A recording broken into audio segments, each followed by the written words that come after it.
Thank you so much. Good morning, everyone. My name is Eileen. I'm from the Human Rights Commission here in the province.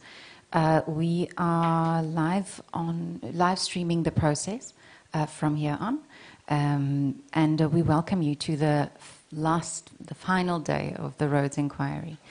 So I'm going to hand you over to the chairperson of the inquiry, Commissioner Ntuli, for the administrative procedure. Good morning, everyone. Good morning and welcome. Thank you very much for joining us at this inquiry on roads infrastructure. You are key stakeholders in this discussion, and we are pleased that you are here with us. I'm Commissioner Ntuli, as indicated by Dr. Carter. I'm joined by herself as well as Dr. Fobosi on my left, and together we constitute the panel for this morning. The procedure is that we shall administer the oath, and thereafter you will have an allocated time frame within which to make a presentation, and thereafter we can engage. So with that, may I kindly welcome you once again, and then ask if there are any objections to taking the oath from anyone this morning. Please speak to the microphone.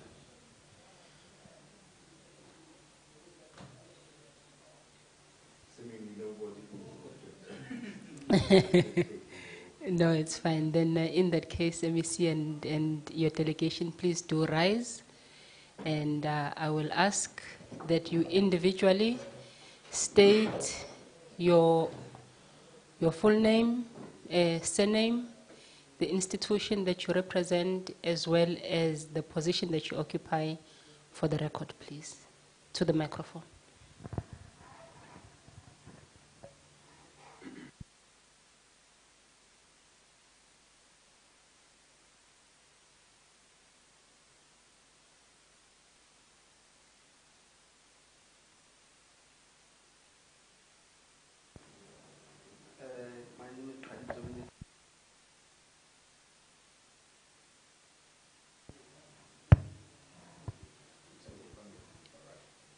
Yeah, MEC.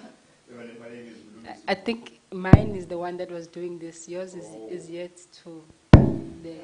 My name is Mlungi Simvoko. I am the member of the Executive Council for the Department of Treasury and also for the Department of Economic Affairs, Environment and Tourism. Thank you, sir. My name is Khalid Dominic. I'm the Chief Director Budget and Provincial Treasurer in Cape. Good morning. My name is Miki Mama. I'm the Head of Department Economic Development, Environmental Affairs and Tourism. Thank you. Good morning. My name is Vuyo Kolani Mtoba. I'm a Deputy Director for Infrastructure Planning at Eastern Cape Provincial Treasury. Good morning. My name is Thembi Nkosi Zenani from Provincial Treasury, Director Infrastructure. Thank you.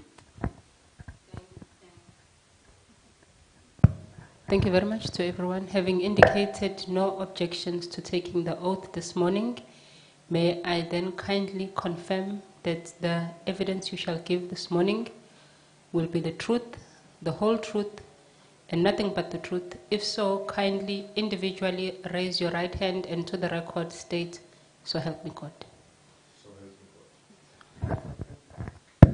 So help me God. Thank you. So help me God. So help me God. So help me God. So help me God.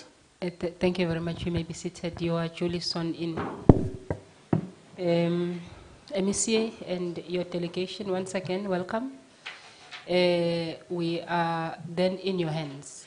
You will have approximately 30 minutes, but of course we don't want to compromise the quality of your presentation. So if you go before or after 30 minutes, we will understand, as long as the information that is required is presented, and thereafter the panel will engage with yourselves. Over to you, MEC.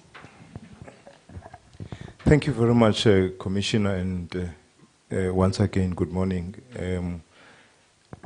I have a team next to me that is going to go through the presentation. I'm not certain now how you're going to treat it because you sought information from 2 departments, and we have 30 minutes. So I will allow Treasury to start, and then I will allow Economic Development to follow, and they will see how they actually divide the time to deal with this.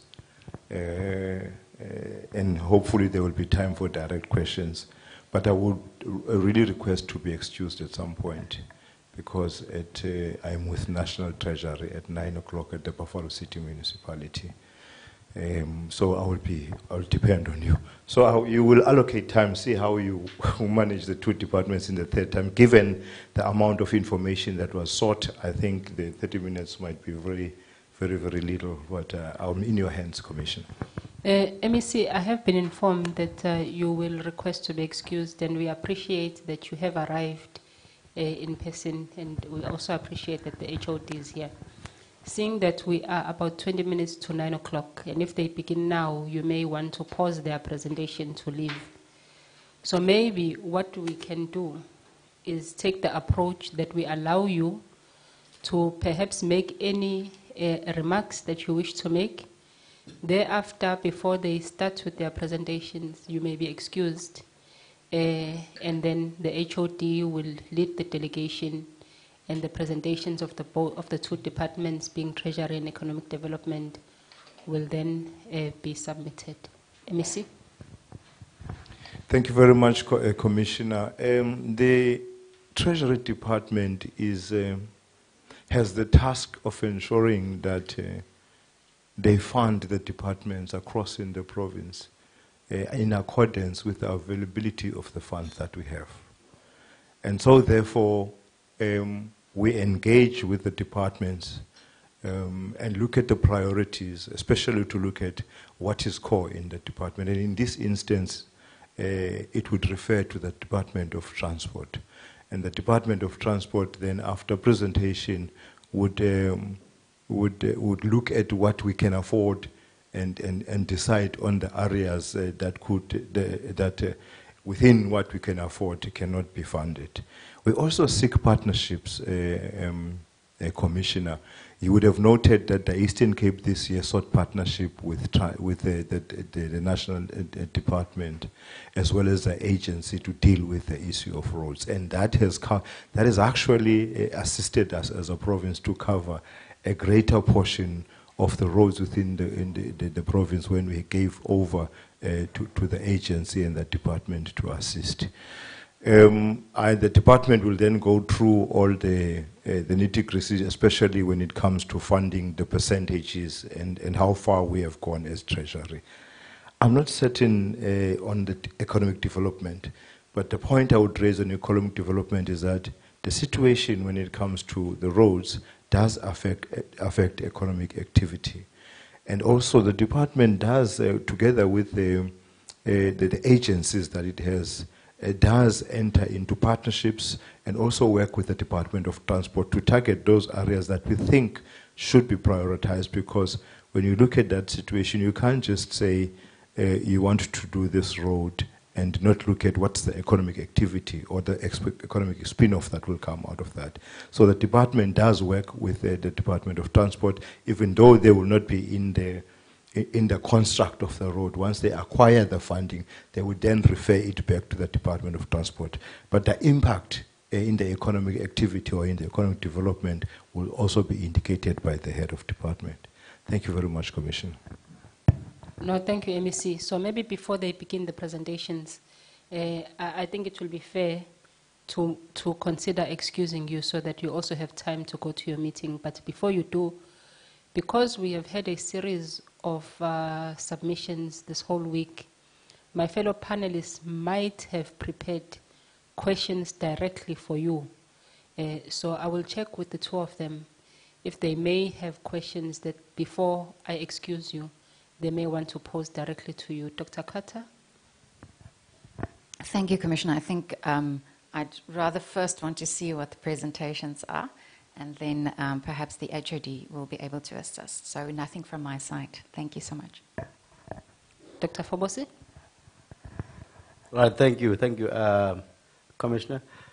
I don't have a direct question for now, I want to hear what has been presented. But what I wanted to mostly hear about is what is budgeted for access roads, in particular in rural areas. That's just a question that is on my mind at this moment. Thank you. Thank you very much, Dr. Fobosi. So there's that one question, MEC. But noting also that the HOD for Treasury is not here. It's only the HOD for Economic Development. One of the key concerns raised, especially by government departments whom we have seen this week, MEC, especially also district municipalities, and to some extent local municipalities, is the inefficiency of the budget that they receive to be able to conduct sufficient maintenance on the existing roads, to such extent that when you look at the budgets that are available to them on an annual basis and the amount of roads in terms of kilometers that have to be either maintained or even built in the province, you can see that the mathematics is not adding up. And in fact, you might even argue that it's completely inefficient to be able to do the work. But you then have a situation where the communities are looking to them to say, you are not doing your work properly because we are unable to access, especially our socioeconomic rights. So maybe, MEC, you can make a comment on that issue before then you are excused. Thank you very much, Commissioner. I think I must start by saying it is correct that whatever is budgeted to them is not enough. We can't run away from that. The system that allows us to have a provincial government disadvantages us in the fact that we can only raise a revenue to a particular level to complement what we get from the national government. We commissioned a study ourselves as a province through the University of Fort Hare to look at how we could actually enhance and generate more revenue in the province. And we allocated that to the department to say, in terms of the study, this is what we can generate. All of that is done to complement what comes from National Treasury. We have two departments that take more than 50% of our budget, the Department of Education and the Department of Health. So all others will share the spoils of what is left. So it is never enough. But also, Commissioner, since 2012, the province has progressively lost about 52 billion rand because of the weighted average. Every year, National Treasury would look at how many people do you have and what should be your weighted average to receive. So progressively from 2012, the province has just been losing. And that has made it very difficult for Treasury to allocate enough funds. So it is true that there are not enough funds allocated to departments, looking at what would be our priority, especially on the social services with respect to education and health. But also there are roads that are not funded by us as provincial treasury, because the municipalities and the district municipalities, in the road classification, they have roads that belong to them. The province has 90% of gravelled road and 10% of surface roads. And the majority of the gravel roads belong to the local government level. Unfortunately, they all suffer the same fate, and they will always indicate that they are not able to fund those roads. So for whatever reason, they would then, in fact, for that reason, they would come to us and would request us to even partner on our system. In some instances, the province bans, even though it's not our roads, and assist the municipalities. So, Commissioner, let me agree that it is never enough. They are correct that it is never enough. The functions are competing, and we have to then weigh the options, who to fund first, and then give the spoils to the departments that remain. Thank you very much, Commissioner.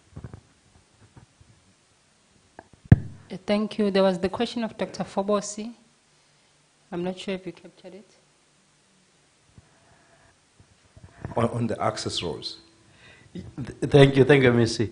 The question was related to how much is budgeted for to upgrade access roads in rural areas. In fact, how much has been budgeted for over the years? It would be great to hear that. I'm not sure if that is in the presentation. Yes, I thought that would come from the presentation, because the presentation would also give you on the gravel road how much is budgeted for over the year. So they will take you through that in the presentation, Dr. Phobos. Thanks, Commissioner. No, thank you very much, MEC. Then, in that case, we will be guided by you. You are saying you have a meeting at 9. It's now 10 minutes to 9. Did you have a specific time that you wanted to leave this engagement? If you allow, Commissioner, I would like to leave now, if you allow, because the meeting with National Treasurer, Provincial Treasurer starts at 9 o'clock with the Buffalo City Metro. No, MEC, only on the condition that you will ask National Treasury for more money for roads. No, thank you, MEC. You may be excused then. Thank you. Thank you. Siyabonga. Then HOD, it's over to you and the delegation to offer us your presentation. Thank you so much.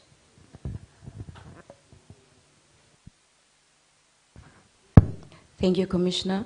Mr. Kale from Provincial Treasurer will start. So most of the information, the detail on budget roads covered will be in that presentation. Then I'll come in with your permission on the specific questions on the economic development, tourism, and consumer protection services. So there were specific questions on that. Then we'll complete.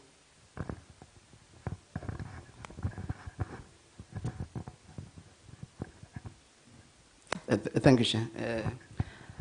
I'm not sure, Chair, we have 30 minutes, and our presentation have got the background legislation and the content itself that seeks to respond to a question that have been raised. So probably I'll try to be quick on the background so that I do not waste time. Of course, in terms of the papers, we really wanted to respond to your request of the 24th of October 2023 in terms of questions that were raised on road infrastructure. We thought it's important that we start about the provincial context. Currently, we are home to 7.2 million of the people in terms of the country, which is an increase of 0.7 million people compared to 2011 census. We want to state that in terms of the geographic spread, we occupy about 168,966 kilometers of the land area. We are the second largest province in the country in terms, and we're divided, as you know, Chair, into 6 district municipalities. I think it's important for us to say so, and the 2 metros. We know that Ora Tambo itself comprises almost 1.5 million people, followed by Nelson Mandela, 1.19 million people, and Buffalo City at 0.975. We stated, Chair, that in terms of our response, beyond government and other social services, our economy is dominated by business services like wholesale, retail, tourism, formal and agriculture. In terms of the economic growth rates, I think my HOD will also reconfirm that we have averaged almost 1% in the recent years due to low levels of fixed investment. We know, Chair, the challenges of electricity supply and the challenges of logistic infrastructure that we're having in the province, unemployment, poverty, and income inequalities. We cannot really run away from them, but we're equally wanting to acknowledge that the unemployment rate has really currently reduced, is standing at 38.8%, whilst there have been no official updated and validated data in terms of the poverty and income inequality since 2015. Chair, in terms, I think you were asking about the infrastructure backlogs. I think we did respond previously. that were constrained to address the infrastructure backlogs, which includes roads inherited from the previous homelands and the CPA. However, we have made efforts to correct the imbalances of the past in these past years. We have submitted previously. We have submitted previously our backlog request to National Treasury. I think we have reported previously that we thought is almost 151 billion in terms of the backlog that we have submitted. Chair, in terms, I think Honorable MEC just stated earlier on, in terms of the road network, we fall under 3 jurisdictions. We have Sahrc that is dealing with the national roads across the province, and we have our Department of Transport, who are responsible for the provincial roads. Further, we've got the 2 metropolitan municipalities, Buffalo City and Nelson Mandela, who are responsible for the municipal roads. So I think that's what the MEC was trying to reflect, that we are divided into that aspect. But in terms, if you look at the Eastern Cape and Free State, we manage the bulk of the country's provincial network, road network, because of the size of the provinces and the population density that we have as a provinces. In terms of the road asset management plan, it indicates that we manage approximately plus minus 78,000 kilometers, of which 42,000 kilometers is being administered by our Department of Transport. And Sahrc is managing almost 5,210 kilometers, which is also 31,000 being managed by municipalities. That's how we're divided in terms of the province.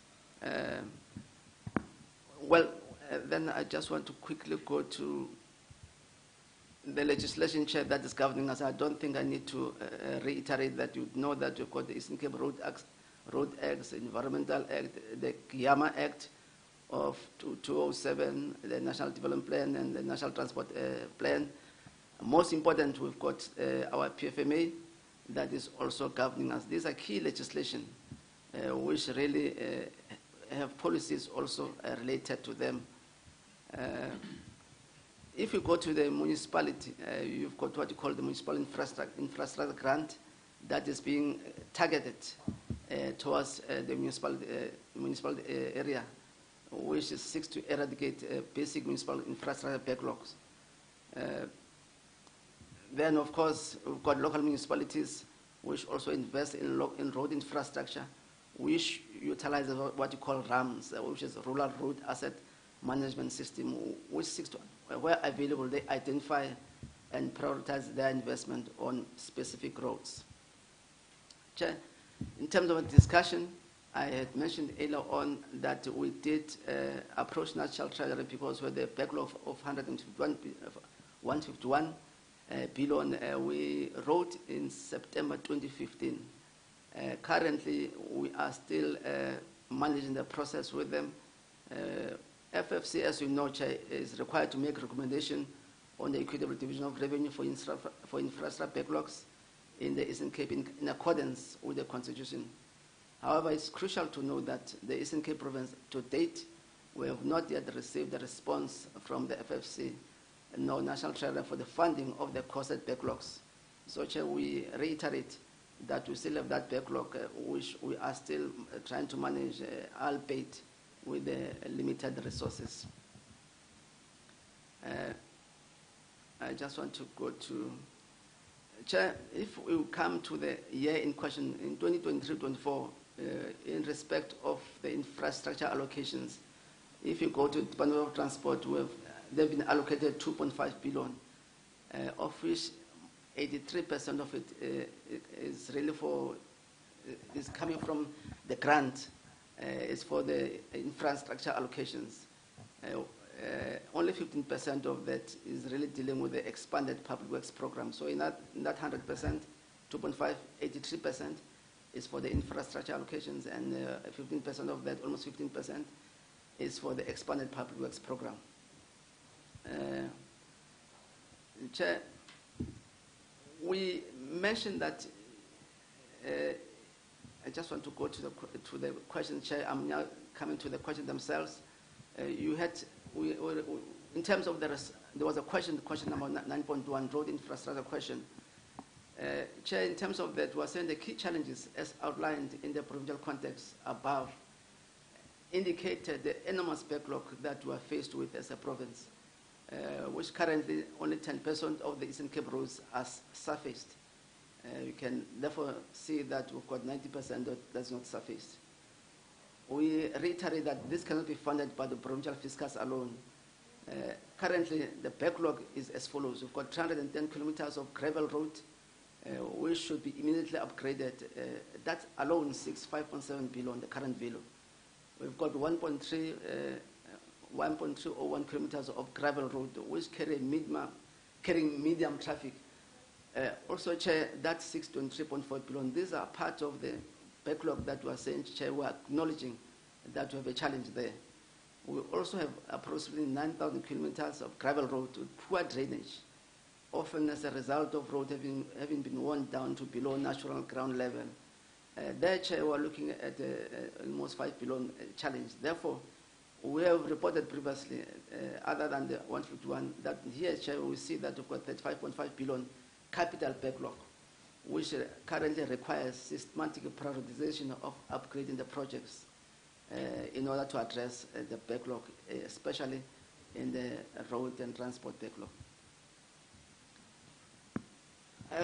Chair, we want to mention that the updating of the conditions of the assessment on RAMs affects the prioritization of infrastructure, as it is the condition of the asset that indicates the status of the road condition, and hence provides a more scientific selection of the roads we prioritize for funding and implementation. However, it is noted that recently, through engagement with both National Department of Transport and our provincial transport, this has been resolved, and in 2023, a service provider has since been appointed, which is really seeking to assist the province, updating the conditions of the assessment of the roads. So that's what we're currently doing in the current financial year, Chair. The topography, we are saying, also affects the severity of the impact of the climate change experience. If you look at the Orotamo district, the topography, the climate change is really a challenge there. And over the past 2 years, there's been tragedies caused by catastrophic and floods and landslides. It continues year in, year out here. In addition, Mr. Dominic, I understand that you are maybe trying to move fast in respect of time, but I see that you are missing some very crucial information. For example, that bullet on RAMs upstairs, just above the one you are reading now, I think is very critical for purposes of the exercise we are conducting. So I will ask you to not mind the time. All right, thank you. To just give us the information that is necessary. Thank you, Chair. Thank you so much. Well, that bullet, Chair, was talking about the amount of backlog as estimated in the road infrastructure as per the RAM is further complicated by the fact that the roads asset management was last updated in 2017 due to a challenge faced by Department of Transport in terms of appointing the service provider. And then I was mentioning that this has since been resolved, which is the second bullet, that in 2023 a service provider has since been appointed. Now we can see from 2017 only 2023 where the service provider has since been appointed. I think that's the second bullet. The third bullet there, we're saying equally endemic high cost of implementing infrastructure projects is worsened by the spatial infrastructure and topography of the province. The Eastern Cape province has a diverse topography ranging from rugged coastline and steep ascending slopes to the flat rural hinterland. And I've mentioned on this bullet, Chair, that the topography also affects the severity of the impact of the climate change, especially if you look at the Orotamo. Over the last 2 years, wherein there's been catastrophic and unprecedented floods and landslides caused by abnormal rains, which places a strain on the limited fiscus, because we end up taking time to address those challenges, because the fiscus does not really able to take all of them. In addition, while the infrastructure budget has been allocated to departments, the recurring underperformance on both the provincial and municipalities require recovery plans. Here, Chair, we're mentioning that although the budget gets to be allocated, but we do have a challenge sometimes of underspending or underperformance on both the provincial and municipalities, which seeks for us to ask for recovery plans to be implemented in year. And this, we report that it points to the capacity challenges in the province to respond to the implementation of infrastructure within time, cost, and quality. Because sometimes if we delay, there are lots of variation others which are cost themselves. This is due, Chair, to the lack of sufficient departmental and implementing agency oversight capacity, as well as the project and contract management capacity, both internal to the department and external. Now, steps that we have taken, Chair, to overcome some of these challenges that I've just mentioned above. We are currently, as a province and national government, we are reviewing the conditional grant system. I think even yesterday we had some meeting with national. We are reviewing the current conditional grant system. With regards to this, data funding the road infrastructure, it should be taken into account that National Treasury, together with the Treasuries, is reviewing the system to determine if it is structured in a way that supports efficient service delivery, rollout of infrastructure, building of capacity, and provision of support itself. We think, Chair, after this review, the findings will be used to reform the grant system for greater impact. Chair, we're also looking at the allocation of funds. In dealing with some of the challenges relating to the shrinking fiscus, the province is ensuring that the bulk of the allocations are directed towards 4 key departments. This department, Chair, would know is education, health, transport, and human settlement, of which the highest share of the infrastructure allocation is currently led by the Department of Transport, as reflected by the table below. You can see the current allocation in terms of the 2023 MTF. In the coming year, 2024, we've got 9.1 billion that is preliminary estimated to be allocated. It may change because we'll only table the budget next year. But whilst we're tabling in the current year, these are the preliminary allocations. You can see it's 9.1 billion, 24, 25, 25, 26, 9.7, 26, 27. The last outer year, 9.3 billion. Chair, of importance is what we're mentioning, that we can see that Department of Transport takes the highest there, 2.2, 2024, almost 2.3 the outer year, and 2.4 the last outer year. So, Chair, you can see that the Department of Transport there is allocated the highest portion of the total infrastructure allocation. We also say, Chair, in order to try to, because we can see we've got only 9.1 billion, that is not enough. If I've said we've got 5 billion capacity challenge, rather infrastructure within the roads, 151 overall. We have what you call the budget facility for infrastructure, the PFI. We are participating, which is led by National Treasury. We are participating in the budget facility for infrastructure, which was introduced in 2016 as a reform to the budget process. However, it should be noted that the criteria for the approval of the project is very stringent and includes a rigorous independent appraisal of the technical merits of the business plans. And as the province, we are putting in more effort to facilitate that more projects are approved through the PFI. Currently, in the 23-24, we're lucky that Kucha and Nelson Mandela Bay did have projects which were approved. As such, in order to continue to try to access these funds, we have appointed 2 infrastructure specialists relating to planning and packaging of projects. These people are working with us so that we have business plans that will pass these stringent criteria. They are also currently working on the Wild Coast Meander project in order to facilitate the readiness for submission. There's an upcoming Windows 7 of the PFI process. We want, Chair, to be able to go to that one. Chair, the other matter is what we call the IDMS processes. It's part of what the response we're dealing with, Chair. In terms of this, infrastructure departments are required to ensure that all planning and implementation is done in accordance with the IDMS. And as a province, as Treasury, who are responsible to oversee the provincial departments to be compliant with this requirement. That this ITMS provides guidelines for departments to improve the portfolio management. This is a 10-year long-term plans and prioritization, program management, which is under the 3 medium plans, and there's also the issue of operation and maintenance. To this end, Chair, there are upfront timelines provided to the department for the compilation and submission of the ITM plans and reports as reflected in the diagram below. I'll go to that diagram. This includes support provided to the department in the compilation of the long-term plans that are aligned to the needs, so that it meets the requirements of National Treasury, as well as the medium-term plans. Chair, those are the timelines, Chair. I may not necessarily go to them, but you can see, Chair, that normally at the beginning of the year, we've got what we call the end-year evaluation, which we did on the 31st of May, working with National Treasury.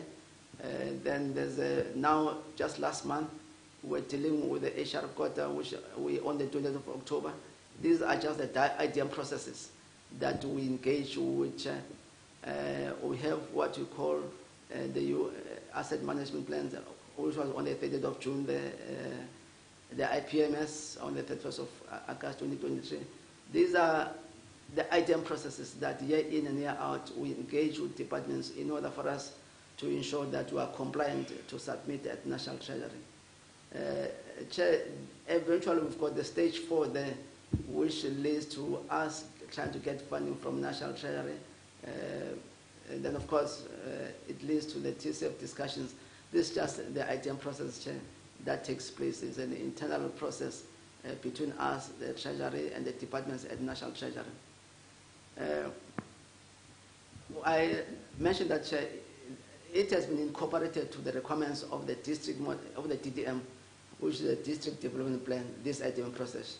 It requires the institutionalization of the integrated planning, budgeting, and implementation across the spheres of government.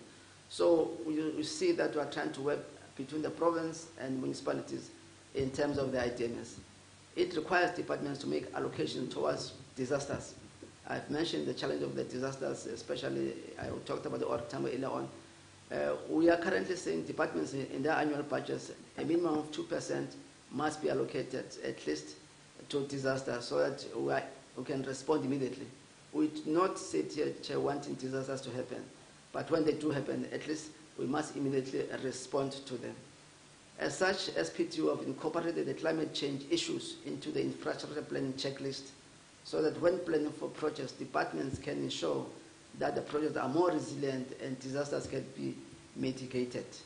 Furthermore, in the 23-24 projects have been mapped so that the planned projects and projects in the construction state are plotted so that the disaster-prone areas can be identified for intervention. Chair, the second bullet again there, the second bullet there, we talk about we require departments to make allocation towards disasters. Okay, I've just mentioned earlier on there. It's almost a repetition, this one, Chair. Let me just go to the next one. We mentioned that, Chair, that the Eastern Cape Province has a gap in suitably experienced engineers. I think we're going further. That we've mentioned the challenges, Chair, if you remember. These are coming to the gaps that we have. We have a suitable gap of experienced engineers and technicians to manage and empower our junior officials. There's an over-reliance on consultants, which sometimes does not enable the institutional knowledge and resilience. In respect of the external capacity, Chair, we have the CIDP, Eastern Cape contractor capacity, which reflects that the bulk of the contractors are located in the lower grades. This also points to a challenge in the external, that we've got grade 1, 2, 3, and 4. We have a table below that will indicate this matter. As Treasury, we've been promoting the use of the alternative delivery models, such as the framework agreements, management contractors. This is some of the ITMS best practices. This is to ensure that we somehow respond as quickly as we can to the issue of infrastructure delivery. This was emphasized during the preparation and submission again of the 3-year infrastructure plan, IPMP, and the infrastructure procurement strategy, which was due to the National Treasury at the end of August 2023.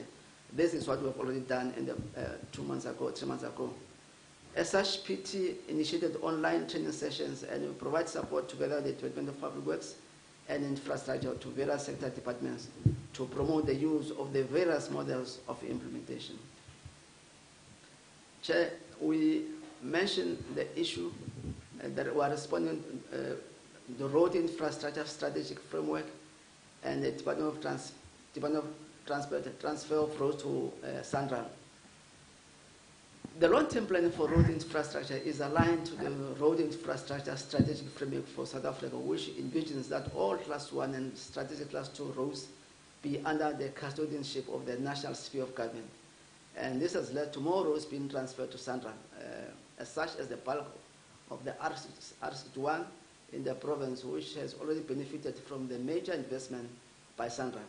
However, importantly, it should be noted that while these transfers assist with easing the maintenance burden, it is also threatening grant revenues. So, Chair, here we are appreciating the issue of maintaining the roads, as Sahrc is also coming there to assist us, although it's threatening the grant revenues to the province, because as we do so, there's a portion of the grant that has got to be dealt with at a national level. Over the years, the Department of Transport has been transferring some of the province's strategic roads to Sahrc, and the first batch was transferred in the 2011-2012 financial year. The discussion to consider transferring more roads were again revived towards the end of the 21-22 financial year. We submitted 5 roads for transfer consideration. The list was endorsed by the Premier and receipt of the acknowledgement by the National Minister of Transport. Of the 5 roads that were submitted for transfer, 4 were successfully transferred, namely the R61 in the R Tambo and Alfred Nzo, the Satan's Neck in Krisani, MR 00710 or R58, road from N2 to Coffee Bay, DR 08031, and road from Matatiela to South African border towards Lesotho, which is the DR 08012 or T12. The road from R61 to Kala was not transferred as they were concerned about its strategic importance. However, the Department of Transport has indicated that another submission will be made and is inclusive of this road.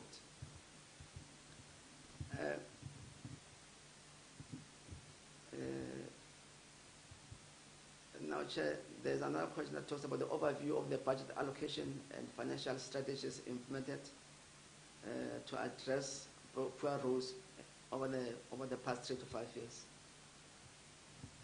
Chair, here we mentioned that the SNK provides funding for infrastructure projects through the annual budget process. As you know, Chair, we are currently engaged in that process, the annual budget process. This follows the completion of the process for sector departments prioritization. I've mentioned the issue of ACAS, where we've been working with departments around the infrastructure delivery, the ITMS requirement. So as we do this budget process, we have already been engaged through the completion of the road, of the infrastructure long-term plans, the RAMs. To this end, SPT, we evaluate that the budget that is tabled is aligned to the 10-year plans and medium plans, which is captured into the web-based reporting model, and also aligned to the budget B5 project list. Table 2, Chair, below reflects the infrastructure allocations 18 to 2022-23. While the Department of Transport has been provided the bulk of the infrastructure allocations. I think we've mentioned earlier on the infrastructure allocation of transport. You saw that it's almost 2.2 billion is the highest. But this reflected the outcome of the Department of Transport. You can see in 2018-19, they were allocated 1.9 billion, 1.987 billion. They spent of that only 96%, leading to an underspend of 4%. Then in 2019-20, they were allocated almost 2.2 billion. They spent 97%, underspend of 3%. 2020-21, they were allocated 2 billion. Of course, they spent whole budget, almost above 105%. They overspending their chair. Here, Chair, the importance is for us to ensure that value has been delivered on the ground as much as that 100% has been spent. Even the past year, 2021-22, You can see they've spent almost 101%. Last year, March 2023, they've spent almost 100%. So there's been consistent improvement in terms of what transport has been dealing with. If you look from the past 5 years, the underspending, but now they're almost spending 100% of the budget chain. Table 3 also refers to infrastructure allocation and expenditure in terms of the classification. We can see that we had equitable share. The audited outcome share there we can see 371 million in 18-19. In terms of the public works program, well, there was 6.7 million. And in terms of the grant road infrastructure maintenance, we will spend 1.4 billion. It breaks down the table above. I'm trying to show how that 1.97 billion was spent, that 96% in that particular year. Similarly, in the 1920, I've mentioned that the underspending of 3%. We can see how they've spent that 96%. They've spent in terms of the equitable share, expanded public works, and the grant share. I think, Chair, it's important for us to note that that's how funding is sent to the province in terms of this classification. In the 22-23, Chair, we can see they've spent 310. That's the last year that you've just passed, 310 million, and which was 100% of the equitable share. Expanded public works, 71 million, and in the road they spent everything that they had, 2 billion. These are the years, Chair, where I mentioned that they've been spending almost 100%. So it's important, Chair, to see that the maintenance grant is also spent almost 100%. Currently, Chair, the 23-24, we can see the equitable share is 396 million. The expanded public works program is 9.8 million. We have the grant at 2 billion. That's how it is, Chair. And then we can see over the outer year, the medium term, the estimates there. There's another question, Chair. Mechanism in place to monitor and evaluate the effectiveness of the budget allocations for road infrastructure, ensuring that allocated funds lead to tangible improvements in road conditions in the province. Apologies, Chair.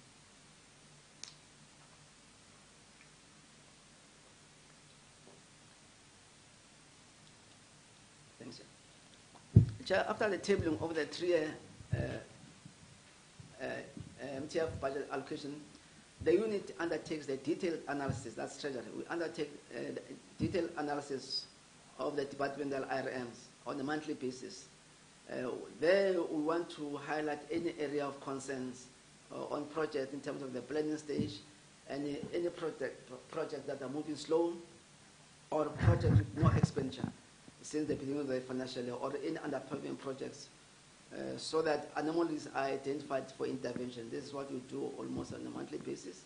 We do that analysis. Furthermore, the province has since introduced a model of infrastructure coordination, monitoring, and support to deal with the identified challenges, such as the coordination of infrastructure demands in the line of sight, such as the coordination of infrastructure demands, the line of sight, that is the monitoring by Treasury, Public Works, Infrastructure, and Office of the Premier. That's a new model that has been introduced. This model, Chair, allocates 3 technical streams. The Treasury deals with the budget monitoring, while the Department of Public Works is dealing with the project monitoring and implementation, whilst Office of the Premier is looking at the service delivery and does the site visit on the ground. So we're doing this, Chair, to ensure that even on the ground, there's value on the grounds. So those site visits are important, and the Treasury monitors the budget, how it's spent on a monthly basis.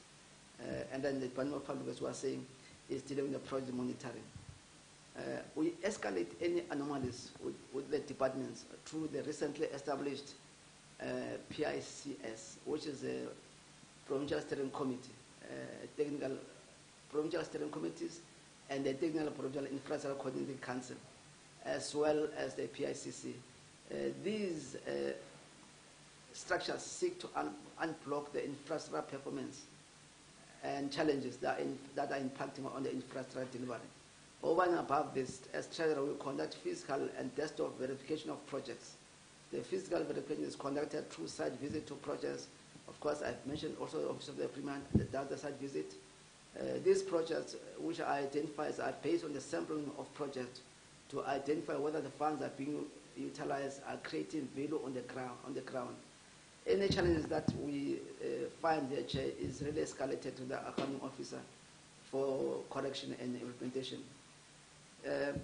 We also have, as Treasury, what we call a financial management accountability framework, which was endorsed by the Cabinet, our ESCO, in 2016. This is a system that seeks to escalate any challenges that we find in the ground and for department to take any corrective action thereof. Chair, we continue with how we try to ensure that the budget allocation and financial management processes are aligned with the goals of in-road infrastructure project in the province. We ensure, Chair, I've mentioned, we ensure this through the infrastructure delivery management system, the IDMS, and the infrastructure performance-based system. That the budget that is tabled is aligned to the road infrastructure as encompassed by the 10-year plans and the 3-year plans. So, Chair, we check using these IDMS systems that the budget itself is aligned to the plans of the department, the 10-year plans and the 3-year plans, which is captured into the web-based reporting model, the IRM. This is aligned to the budget, the B5 project. The B5 project is, Chair, sometimes is as long as 5, so it details all the project, where it's captured, where it's done, the budget of that project over the years. So that BA5 is loaded on the budget on PAS. Over and above, the IDMS portfolio management guidelines provides measures to ensure that the alignment of the infrastructure asset management objectives with the strategy and goals over a 10-year period. We also assess and moderate the long-term plans with central government, together with the Department of Public Works and Infrastructure, who is the custodian of assets in the province, to ensure that the alignment of the project and allocation to the long-term goals of the Department of Transport, as well as those of the province at national spheres, are aligned, which provide the standard template against which these are done. Chair, there's another question: mechanism in place to ensure equitable allocation of funds for road infrastructure related projects across different regions in the province. We here, Chair, ideally we mentioned that the equitable allocation of funding for the upgrading of roads across the province is based on the RAMS, which is a system that gathers information on the condition of the roads in the province. So based on the overall road condition of the province, e.g. the condition of the surface roads in the Sahrc district have a lifespan of 7 years, while the condition of the surface road in the Krisan has a lifespan of 2 to 3 years funding, 2 to 3 years. Therefore, funding should be directed to the Krisan in order to maintain and increase the lifespan and the overall condition index of the network. However, Chair, I've mentioned that the RAMS was last updated in 2017. We have now appointed the service provider only in 2023, so which is helping us in terms of that.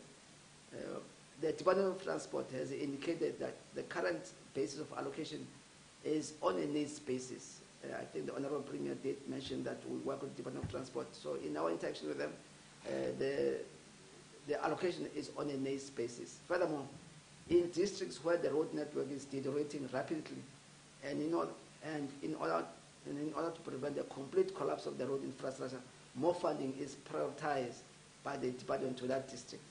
So the department has recently appointed a contractor to undertake the condition assessment. I have mentioned that earlier on, Chair.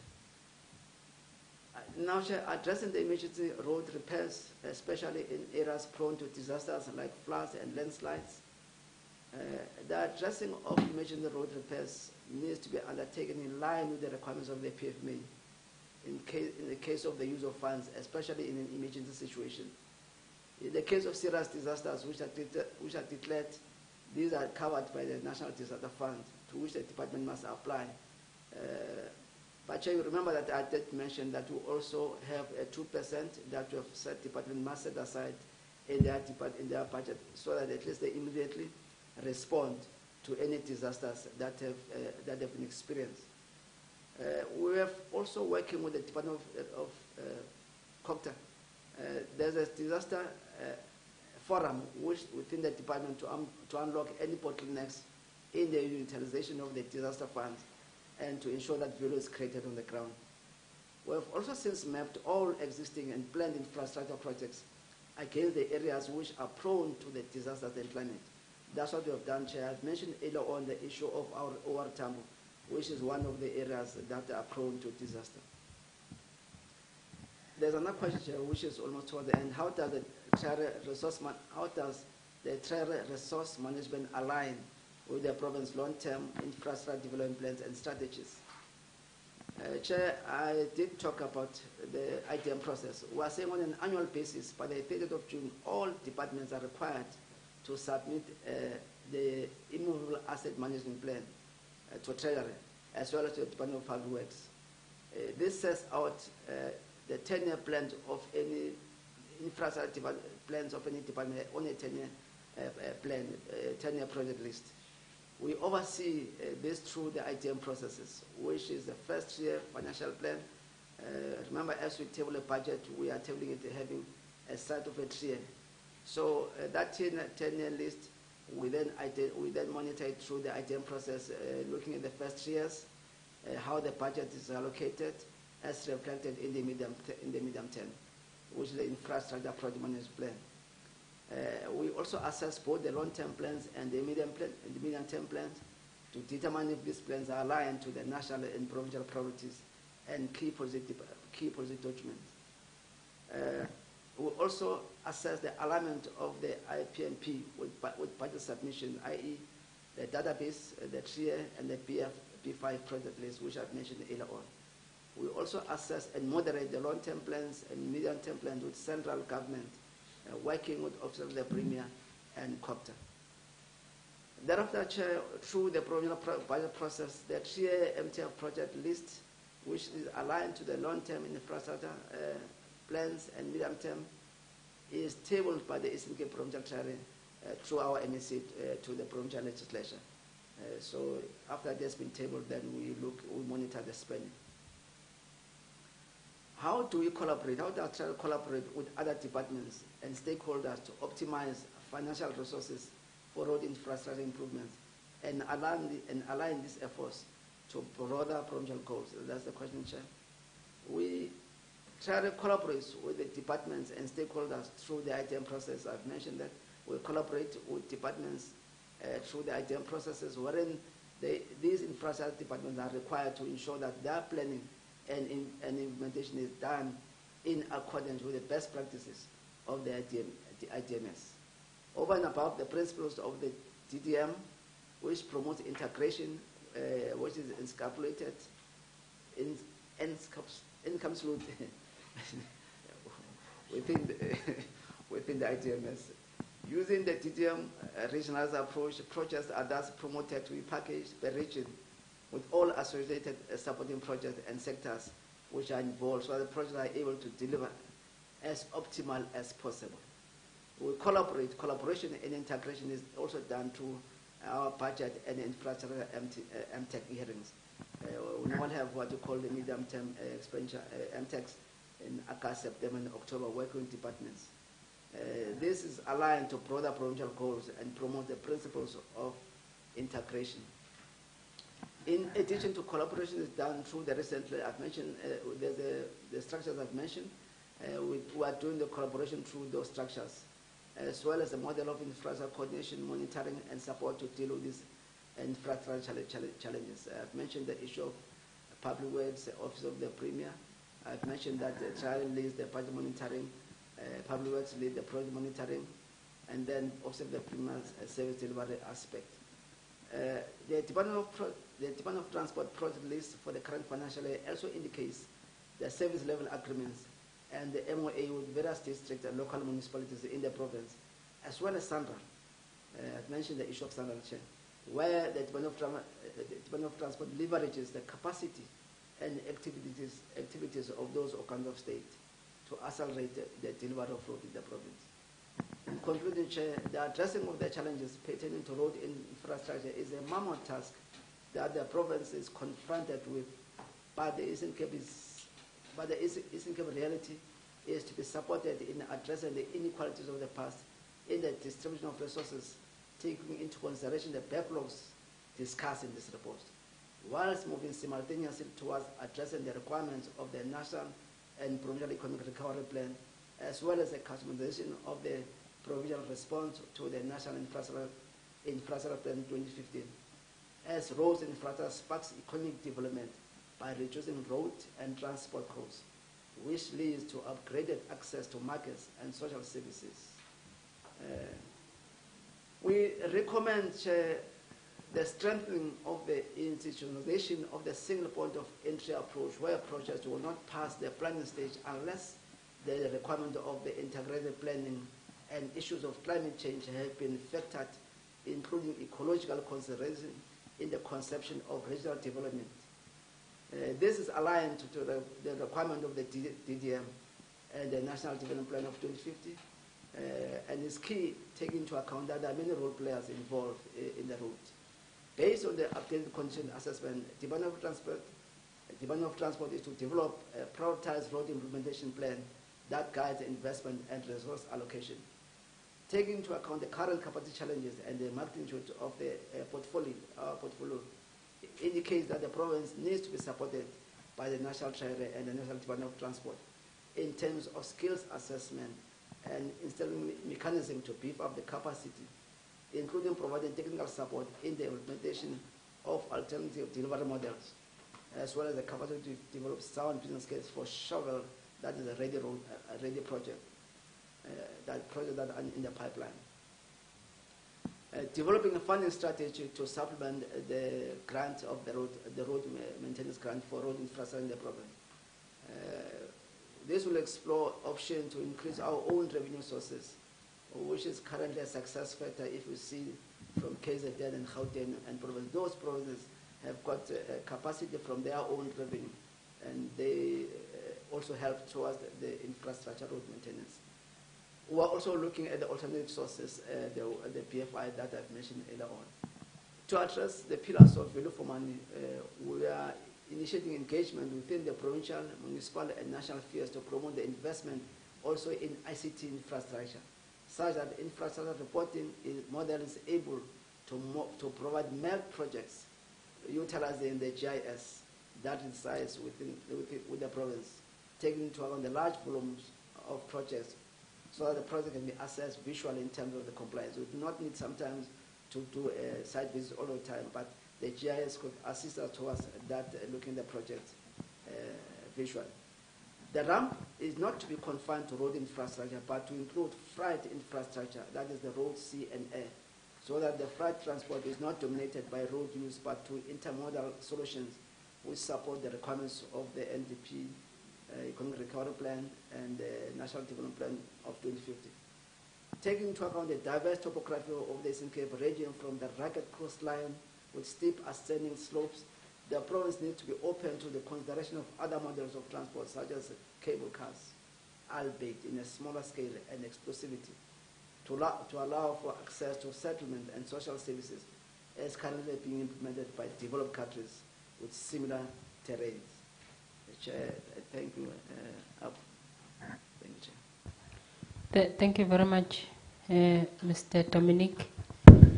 When I asked you to not compromise the quality, I hadn't realized that your slide was 53 pages. I was aware of that, Chair, so I was looking at your time. So, but even now, I tried not to read sentence by sentence. Yes. No, you did do your best. Chair, can I also just, Chair, we made, I had hoped that MC was going to also explain it.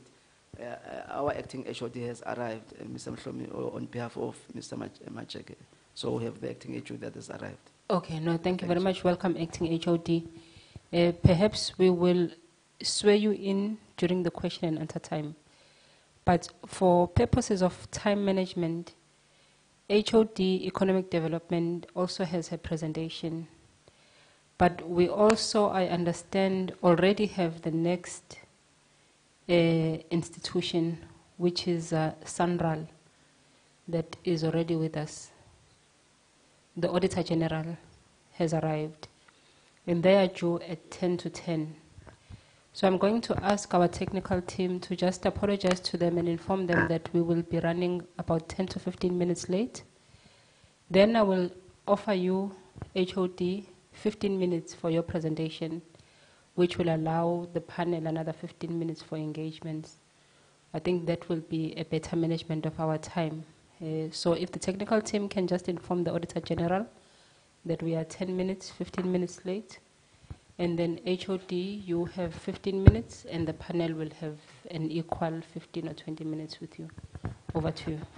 Thank you, Commissioner. Good morning again. So maybe let me start. So my colleague from Treasury ended well by highlighting the backlogs, the challenges, but also road network being a critical enabler for economic development.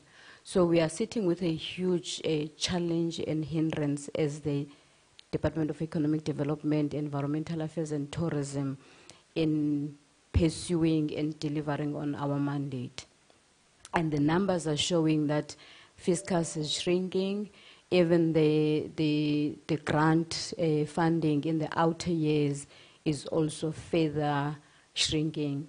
So the specific questions, Chairperson, for the economic development were mainly on tourism and consumer protection and regulatory services. I'll come to that. So I think my opening remarks were dealing with the first question in terms of how does the poor road infrastructure impact on us in delivering our mandate. And this is linked to the historical underdevelopment of the rural areas, which has not been attended to.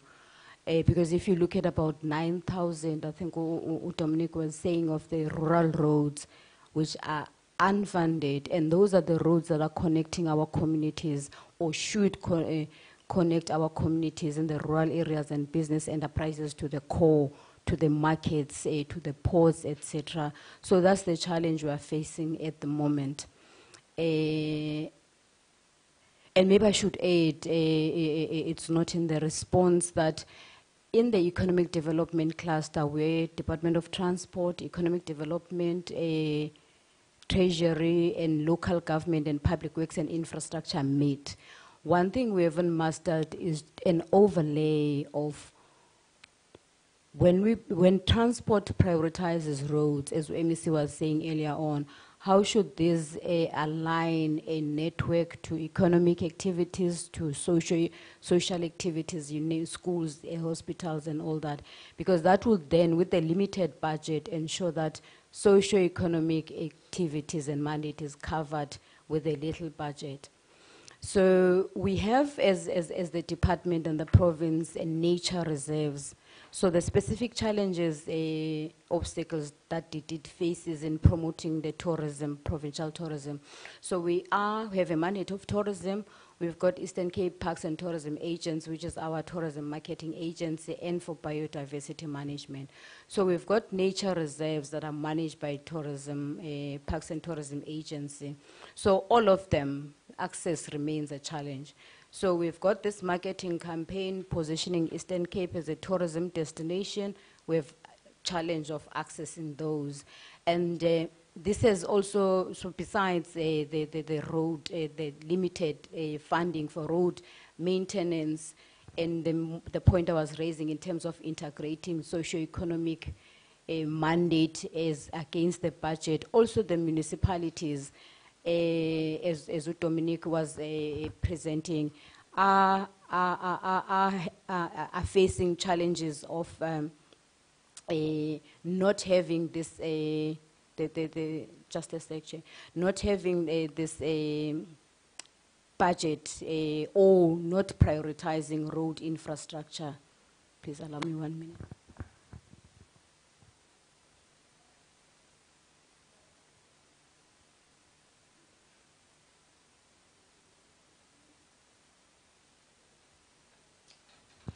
So that's the challenge, Chair. I've just listed about 3 that are critical and that link to the disasters that Treasury team outlined. So we did a scoping exercise, but there was no budget, both from the provincial and national department, even though there was a promise of the disaster fund, which would have incorporated these roads. So we're still sitting with these roads and bridges washed away, and products and facilities, tourism products not being accessible. In what ways does this challenge impact on the mission of the department to lead economic, environmental management? I've already outlined, Chair, that it kind of nullifies, I think I should put it that way, the achievement or us being able to deliver on the mandate. One, the historically disadvantaged rural communities and small businesses don't have access to markets. The investment, trade and investment missions that we are mobilizing, no one is able, those enterprises are not able to trade. So it actually has a negative impact on the production, on the manufacturing, but linking to the markets, which it doesn't really help with the high unemployment rate that the province faces, especially with the youth, although it's getting better, but very slow or low rate. So it does impact on the disinvestment and accessibility by the companies. The next function, the question comes to the regulatory services. So we have consumer protection within the economic development. We also have the gambling and betting. We have a liquor board. So those are the two entities, the Eastern Cape Gambling Board and Eastern Cape Liquor Board. So these are the poor condition of roads, again, impacts negatively on the service delivery generally, but specifically on these services. Just to maybe say, with regards to consumer protection services, consumers, especially now, are faced with all the fake goods, expired goods, and you need on-time response of the inspectors, law enforcement agencies to go to those areas. That now hinders the access. I think we have seen in the media a lot of the raids that we have been conducting. So this, in a similar case where an ambulance would reach a patient later, police and our inspectors are facing the same challenges. Some areas are not even accessible. But I must add that one solution that we've factored is a call center number, as Didit, I've outlined it in the presentation, where consumers are able to log complaints, and then we can deal with that timelessly, but also commission inspectors coupled or working with the law enforcement agencies to attend to those. The same with liquor industry. So the outlets in the rural areas are facing a challenge because now they have to go and fetch their products because of the condition of roads, especially after the heavy rains. So the liquor industry, especially those small traders, liquor traders, are facing the same challenges in terms of accessibility and their products not reaching them on time or them having to travel and fetch them. The next question is on adequate infrastructure that hinders the implementation of the policy, specifically focusing on the biodiversity. So here we have cited a few that have been affected, but I must add that I don't remember if my colleague mentioned. So for 3 years, I think 2019, 2021 financial years, Provincial Treasury created a fund, Provincial Economic Stimulus Fund. So our nature reserves, that is now for tourism and biodiversity, benefited from the stimulus fund. It was just for 3 years. Unfortunately, it came to an end. But what I need to add is that that was for top structure or the maintenance and beautification of those facilities. However, both us and the National Department of Tourism, we don't have funding for road maintenance to access those. So yeah, as I indicated, it's still a hindrance. We just have to make it work amongst the department in the economic development infrastructure. How could road infrastructure improvements contribute to us achieving our mandate, on our mandate? So I've mentioned we're faced with a low economic growth, a high unemployment rate, especially if you look at young people. We now faced with all the logistic challenges, what is in the news now with the ports and the congestion. So having these road networks will really help us or enable economic growth, but also economic activities in the areas that are faced with limited access. So on the side of the tourism, we also generate revenue in those nature reserves. However, it's limited now because not many travelers and tourists are accessing that. But we're also touching on the agricultural side, that even the farmers are now sitting with the challenge of not being able to transport or ferry their fresh produce to the markets. If it does, it's damaged, whether it's to the ports or to the markets. I must just add also that when on that stimulus fund and the Office of the Premier on the small town revitalization, there was a situation where in the Sandys River, the farmers, the citrus farmers, were actually highly affected by this fresh produce that is damaged by the time it reaches the port and the markets.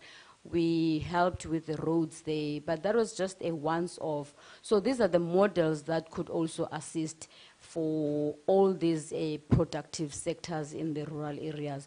So, and then the rural communities, which are mostly affected here, being us rather being a rural province, will then have a better, will be enabled rather to trade, to engage meaningfully in economic activities, but more importantly to access our services as well as the department and the entire economic development sector. So my parting shot is that we'll continue, as the grant is shrinking, we don't have funding for roads, but we are a critical stakeholder, as the chairperson indicated. We'll continue mobilizing resources from the BFI. We work with Treasury on that, from the National Department of Tourism, to make it work. Thank you, Chair. That is the end of my input. No, thank you very much, HOD. Then acting HOD, before then I invite my fellow panelists to question. You may please take your seat next to Mr. Dominic.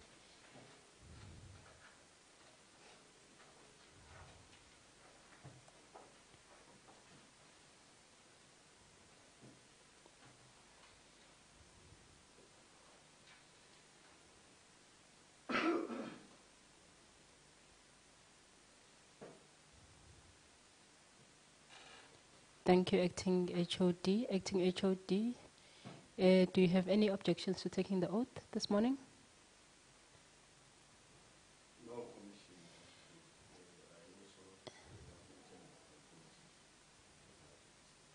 No, it's fine, HOD. Thank you very much. Then, having indicated no objection, kindly do stand. And please do speak to the mic for the record. Please indicate your full name, surname, institution you represent, as well as the position you occupy, please, for the record. Mr. Mhlomi? Yeah. Yes.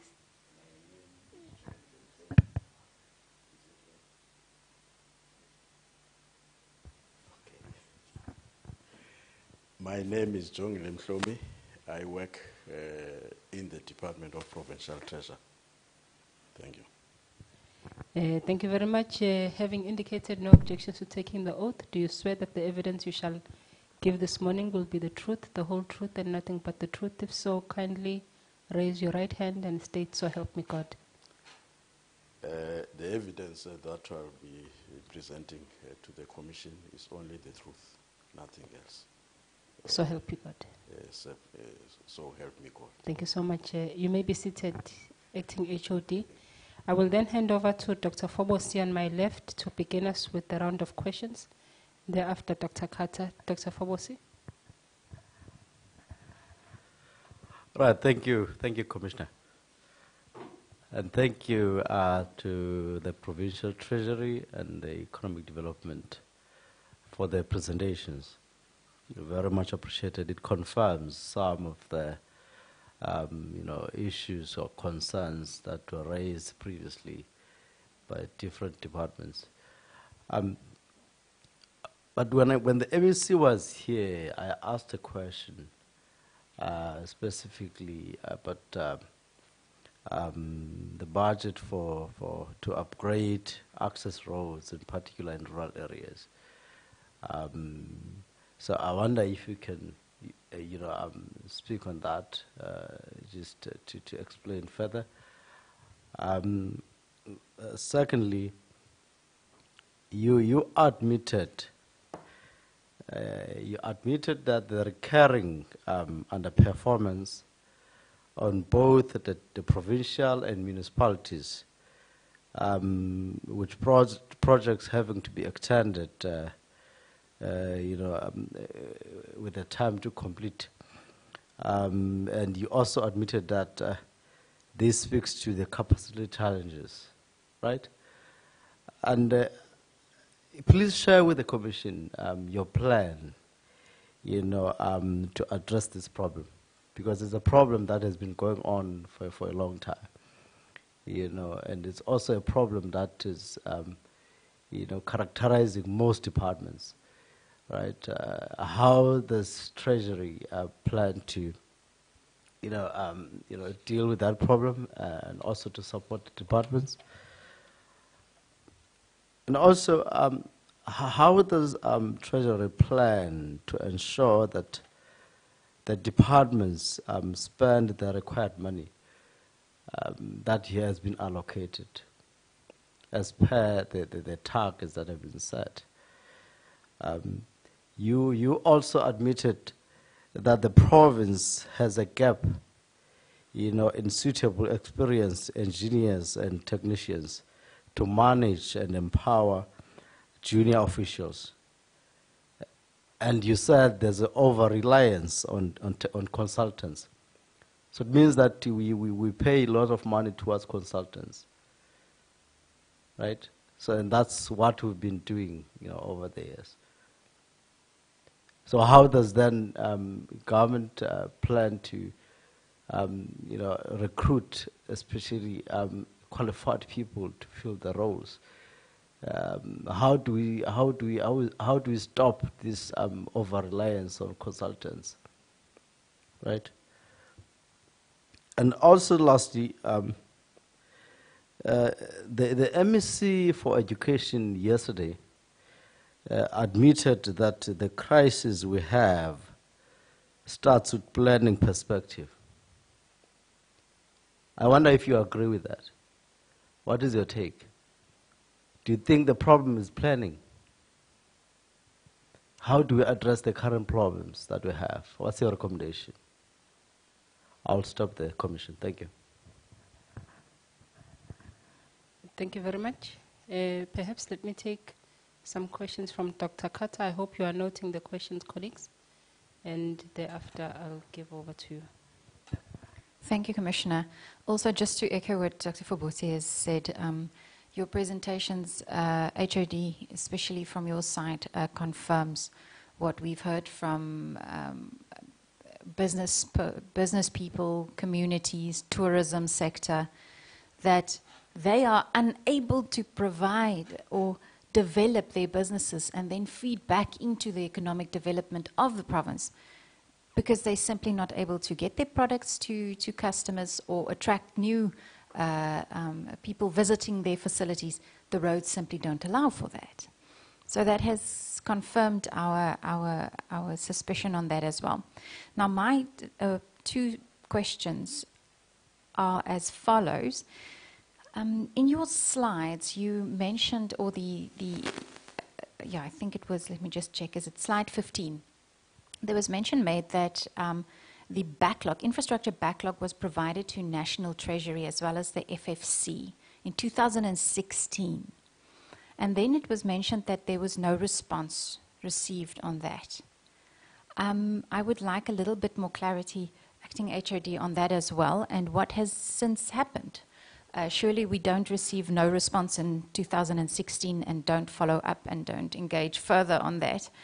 There is a massive infrastructure backlog in this province. We know that. Everyone knows that. So what are we doing about it? Is it just accepted that the Eastern Cape will remain with 9% of paved roads, and the communities must just accept that infrastructure rollout is not for them, as opposed to the rest of the country? And are we then, in fact, making our voices heard and putting our feet down to say that, in fact, this province deserves more? Our communities deserve more than what we are currently getting. And if we are then arguing, yes, but you know, we are not they are not feeding back into the fiscus via rates, via employment, then are we not arguing strictly enough that they are not being given the opportunity to do so? Because we are hearing from the Economic Development Department that economic development is stifled. So it's for me, it's a little bit of a catch-22. On the one hand, we don't develop because we don't have the infrastructure, we don't have the funds. And that then impacts on us not being able to develop and feeding back into the funds. So for me, I just like your view on that, the 2016, and then how do we address this evil cycle of the one not feeding into the other? And then the last one is, HOD, you also referred to, there were promises made through the disaster funds. I'd like to know how far are we with those promises? Where have the funds been successfully applied? Because I'm hearing you say promises, and I'm expecting an answer that says, you know, the rollout of these promises may not have realized yet. So you can just indicate whether I am wrong in expecting that answer. So perhaps we'll leave it at those two, Commissioner, for now.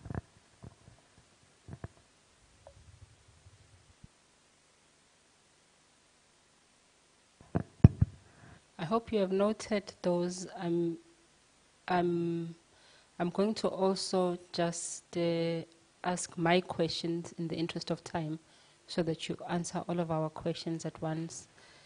Of course, emphasis must be made to the question asked by Dr. Fobosi on the reliance on consultants.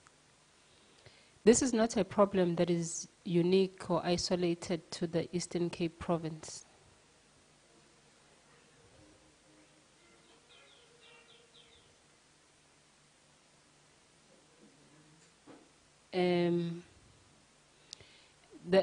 The whole country is facing this very same problem. In fact, more so local municipalities.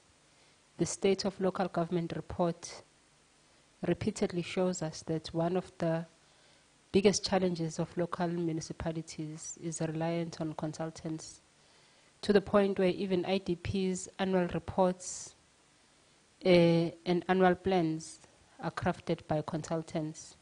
It makes you wonder then, what are the actual officials doing? So that question becomes quite important to say what is going to be done, or what is the plan to be done about the reliance on consultants. The fact that the department lacks engineering skills, especially experienced engineers, doesn't take away from the fact that the province does have experienced engineers. They may be retired, they may have taken severance packages, but they are in the province. And many of them have said that we are available to assist the province whenever we are needed, but we are never called upon to assist. And many of them are willing to do a public good, in the sense that they don't want to charge consultancy fees, but there isn't a sense that government is willing to reach out to those available expertise. So what is the plan, HOD? That is the first one. Then there is this issue of, I think it was asked by Dr. Carter, which is this backlog which cannot be funded by the fiscus alone. What then? if we are saying that we can't rely on the fiscus, what then becomes the plan? Because we can't just say, as Dr. Carter is emphasizing, that this is the situation and then we throw our hands in the air. Because then the message we are communicating to the communities is that you are on your own. So that question must also be emphasized. Then, Mr. Dominic, you mentioned something to the effect that RAMS has not been updated since 2017. I'd like you to clarify what you mean by that. We have heard from 2 district municipalities yesterday on their usage of RAMS. It now becomes quite confusing for us how the RAMS system is used across the departments, but also across the districts. We were informed by the districts that the specs for RAMS are issued by the Department of Transport to them. They are given a particular budget by yourselves as Treasury, and then they go out on tender for the fulfillment of those specifications by a service provider, which is essentially a development of a plan. So if you are saying as Treasury that RAMS hasn't been updated since 2017, are you able to expand what you mean by that? And what I mean by expand is the relationship between RAMS as it is used by Treasury and RAMS as it is used by district municipalities. Whose role is it to update RAMS? Why has it not been updated since 2017? And what are the ramifications for it not being updated since 2017? According to the understanding we have, is that these RAMS are supposed to be the plans that are being used, especially for planning for access roads on an annual basis. So if for the past few years since 2017 it hasn't been updated, what does that mean for purposes of planning for those who must then use the RAMS system? And then lastly, I want to just focus on the issue of infrastructure allocations. It is on your slide 23. I understand that our main topic of focus here is roads infrastructure.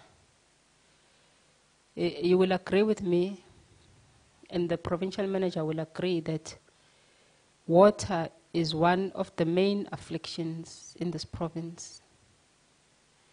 And of course, related to the non-delivery of water is infrastructure. I looked at this table of the infrastructure allocation, and one understands that water would be under cooperative governance and traditional affairs. And they have the least allocation in terms of infrastructure. But then when you look at further down your presentation, Mr. Dominic, you say that for 2023-2024, only 2 projects were approved for infrastructure development. One of them was water. So on the one hand, the only budget that is approved for infrastructure development is for water, or one of them. But when you look at the allocation in terms of the infrastructure allocations, the department responsible for water infrastructure is the one that is allocated the least out of all of them. It seems to be a little bit of a contradiction there, but maybe you can clarify for us so that we are all on the same page. Those are the questions from the panel for now, and I will hand over to yourselves, HODs.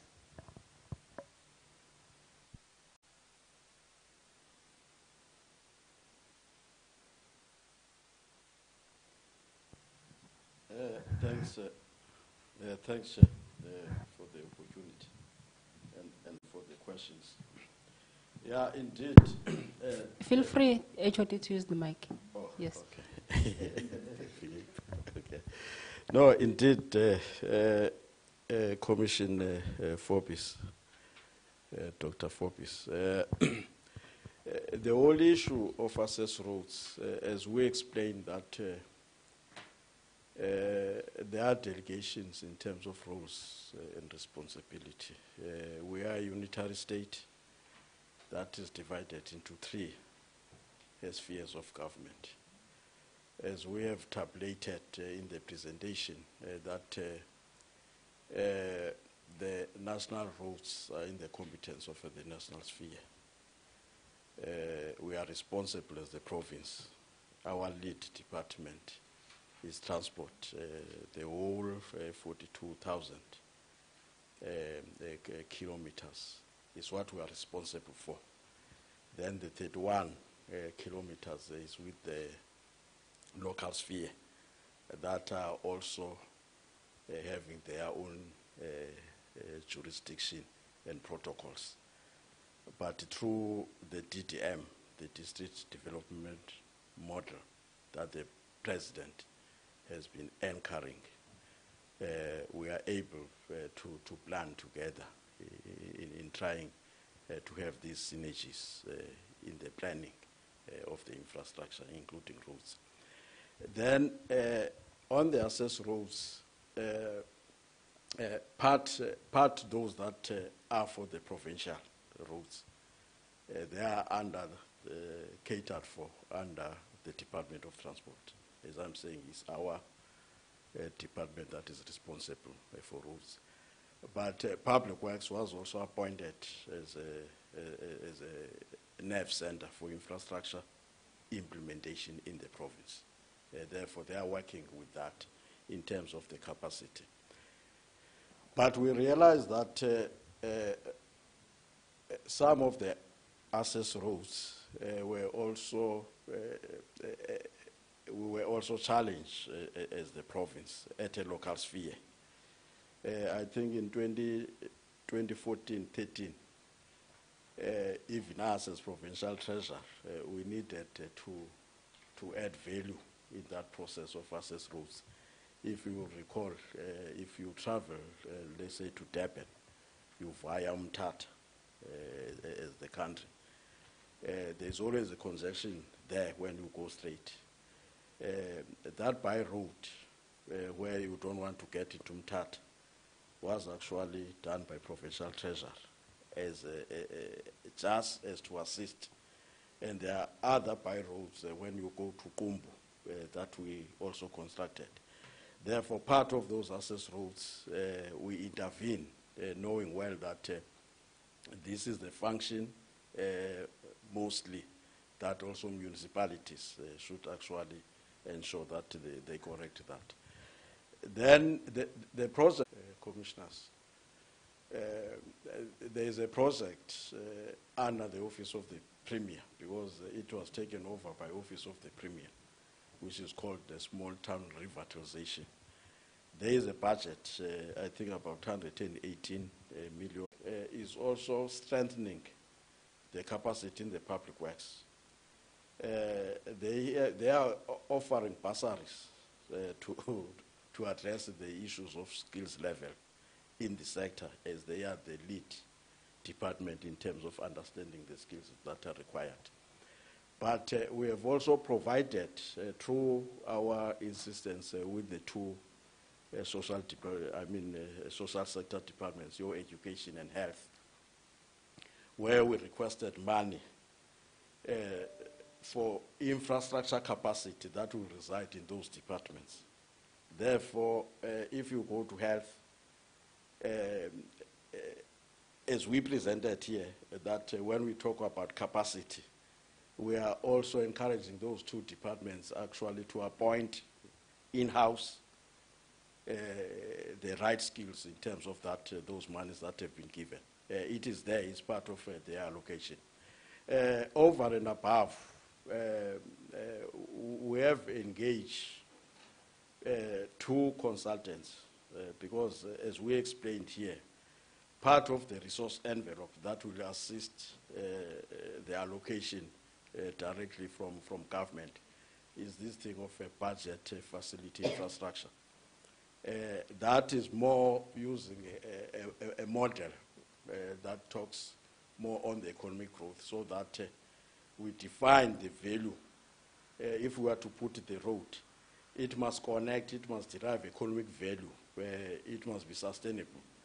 Therefore, we are focusing more on the issue of training. Part of these consultants are training the young one in terms of project packaging, so that when we get there to request money through the BFI program, at least we have people that also understand how to put together the business model.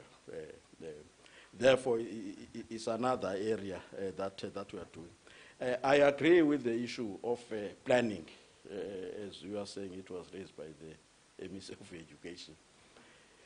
In fact, it's one thing of a spatial development plan, so to say.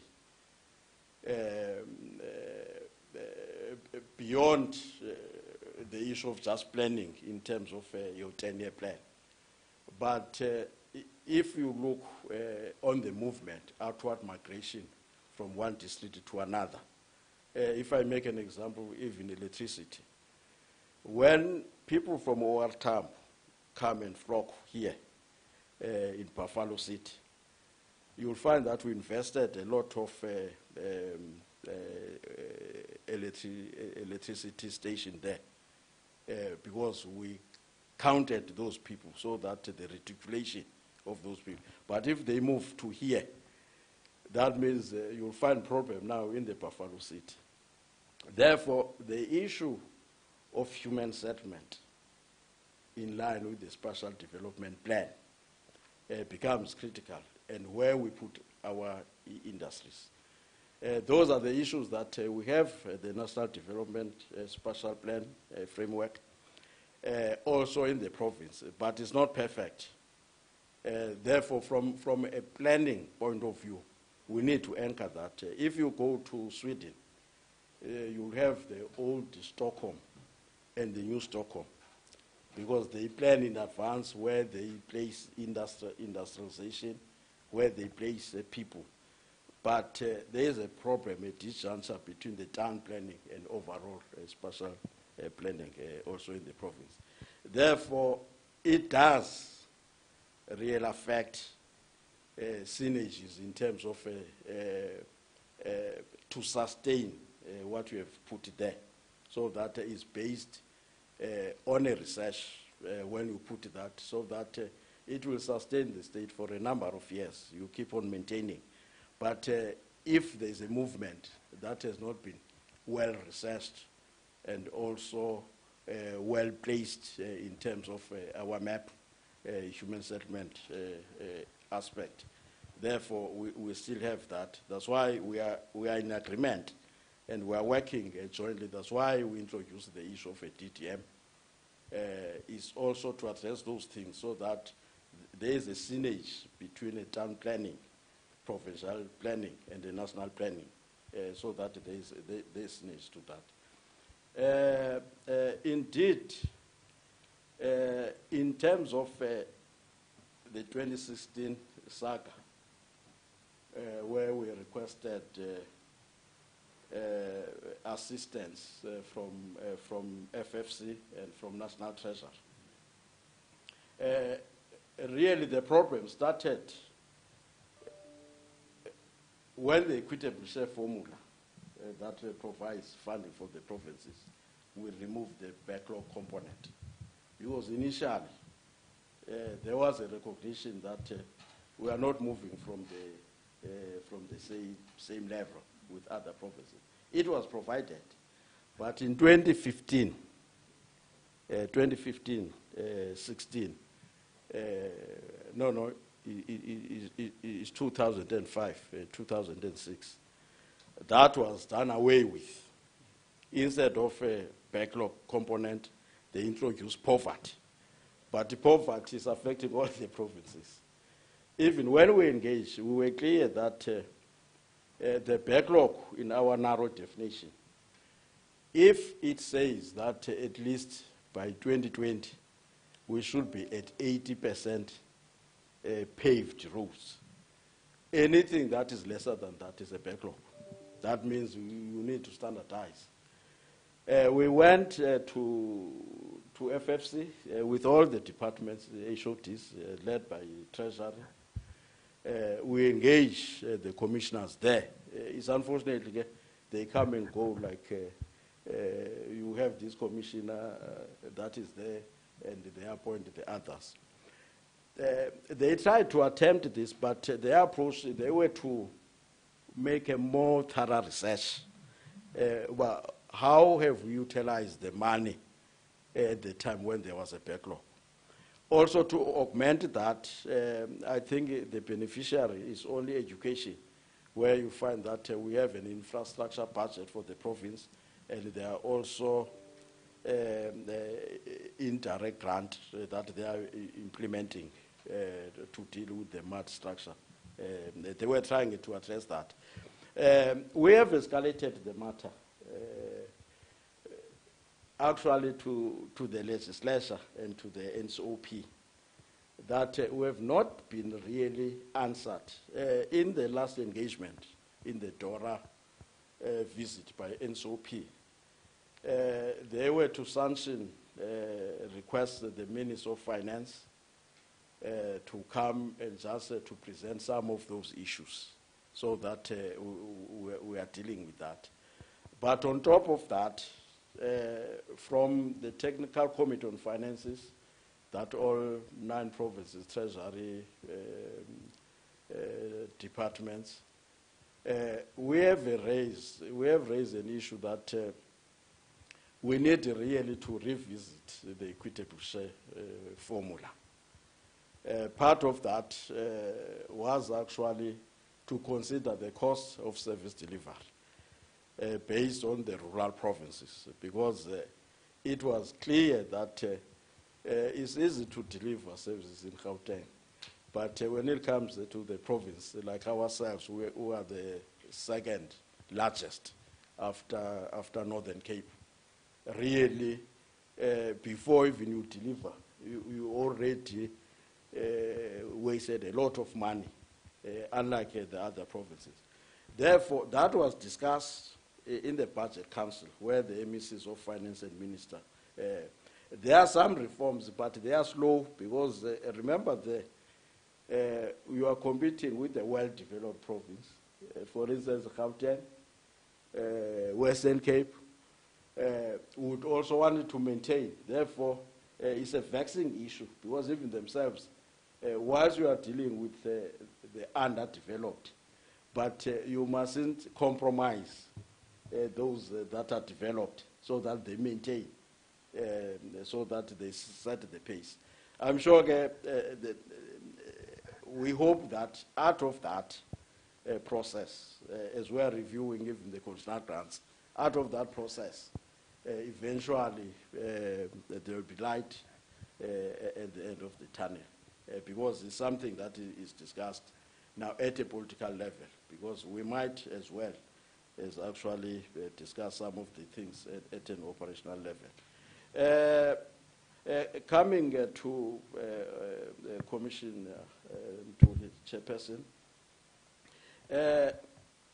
the issue of training, as I have alluded, I think the sector was affected more so during the time of COVID, because we lost a lot of engineers, because most of them, I think there was a serious age that actually affected most of our people at that time. Our niche to deal with the issue of building capacity within. The first challenge that we have, our salary are not competitive. Because when one looks, when I'm running my private company or construction firm versus what the government is offering, is a problem. Although we have the OSD trying to augment, but it's still not lucrative based on the money that they are making. Therefore, part of our engagement with public works is actually seized with that, with the training program. But we are also looking, conducting a partnership. For instance, even this thing, I think in our presentation, we alluded to the fact that some of our roads that are at a strategic level, we solicited some capacity that is there with Sandra to assist. But at some point, we also engage our ECDC, which is our DFI, really to look on a way of partnering with the private sector so that we have requisite skill. As you might have seen in terms of the CIDP,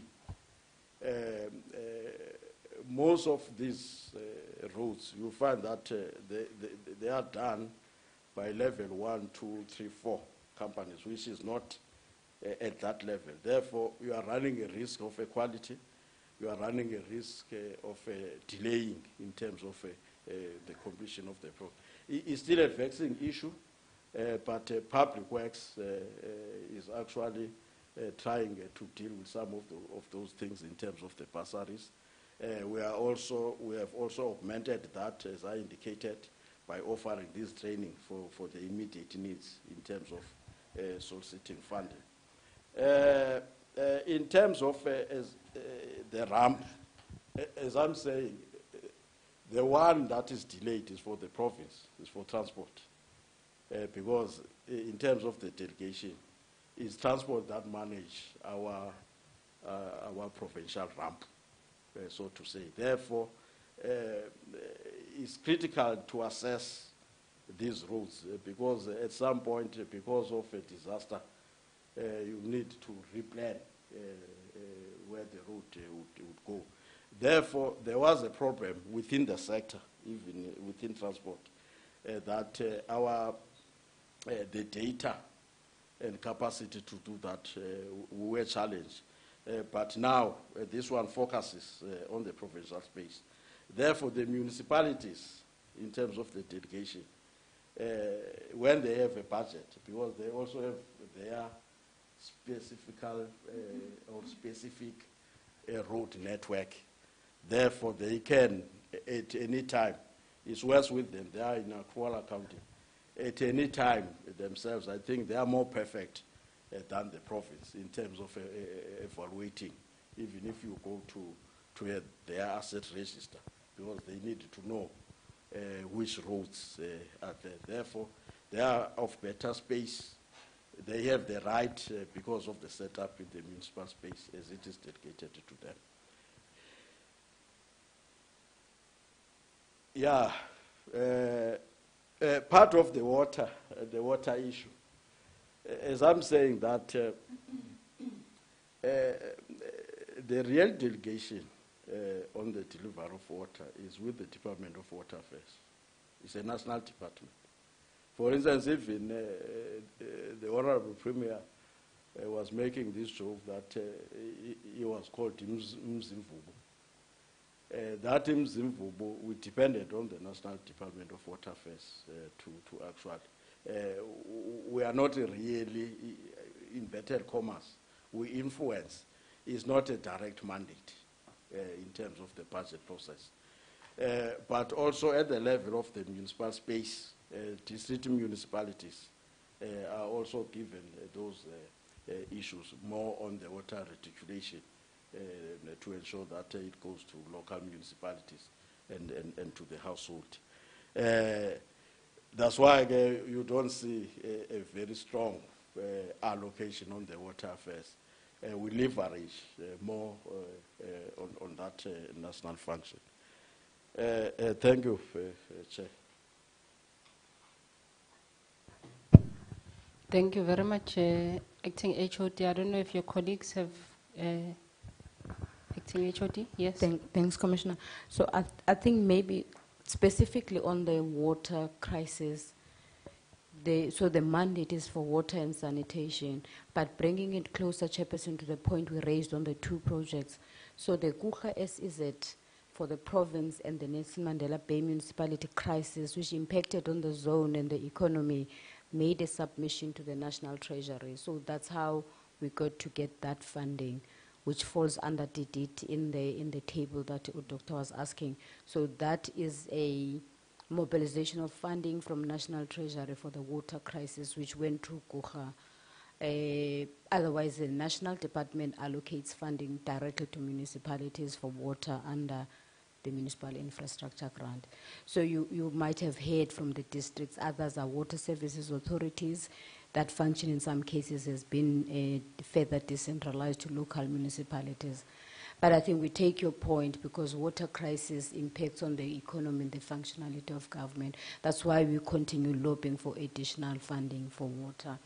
The other point on the National Disaster Fund, Dr. Kata raised it. So that fund was prioritized for human settlement housing and housing. So we had to make submissions for the roads and bridges that were leading to, that actually are connecting nature reserves and tourism destinations. We didn't get any funding. Hence, Provincial Treasury said departments where possible, where they have, they must ring fence 2%. That is for DDIT, that's not doable because we get the least budget. But also what is required to restore those bridges which fall under transport but impact us has not been prioritized yet. So I'm not sure if my colleagues through you, Chair, know how far is the progress on the National Disaster Fund, because that was the National Disaster Fund I was referring to that we never saw sight of insofar as the tourism sector. Thank you, Chair. Maybe, Chair, just a last one. Just to say on the RAMs, if you look at slide 19, we mentioned there that although it was delayed, but now it has since been resolved, and in 2023, the Department of Transport, working with the National and us, they are now updating the conditions of the roads, because that problem of 2017 has since been resolved, if you look at that slide 19. Thanks, Chair. Yes, the provincial manager has a follow-up question to make. Over to you. Sorry, I'll be very quick because I know we're running out of time and our other participants are waiting. HOD, I think for me, I hear you, and the past few days we kept on referring back to the mandates of local municipalities as if they are removed from the rest of the province. And that for me is becoming quite clear and concerning. Looking at the roads that are being administered by the provincial transport, it's about 42,000 kilometers. And then that which sits with municipalities are 35,000 kilometers. And then we go down to where they would get these funds from to do their infrastructure, not development. Because the budgets that they have on the ground, noting that they are sometimes unable to raise any revenue from their areas, we have seen as just not capable of developing the level of infrastructure that is required for the roads, for them to be economically participating and facilitating participation on the ground. So I'm raising a flag here, because we keep on saying local municipality delegation, delegation, delegation, because even on their rural RAMs, we were advised by the districts that the model just collects data to recommend and advise to local municipalities. So this model, with all of the beautiful data that we've spent millions on, is even not binding on the local municipalities. It guides their decision making. But they don't need to follow that. Now, speaking in your terms, would that not be fruitless and wasteful expenditure even? If we've got a model, we've spent millions and millions and years and 3-year rollout times, but the local municipalities can still say, you know what, we're going to prioritize something else. So I'm raising a concern with you and the manner in which we also speak about local municipalities. They are not some foreign entity somewhere else. They are they are the lifelines. They are the heartbeat of the rest. We all come from local municipalities. So if we look at expenditures from province and delegations, etc., I think we really need to zone into what in fact is happening in these local municipalities. And although they get the access to the MIGs and the WISIGs, etc., we certainly as a province need to make sure that they feed into the rest of what we are doing. Because if I only look at the kilometers that they are directly responsible for, it's basically half. And then to say, okay, you guys go and handle that, because nothing that we're doing at province is in any event binding. So it's a footnote for me for consideration, but it has been a trend throughout the inquiry this week to say, yeah, but it's not us, it's the municipalities. Thank you.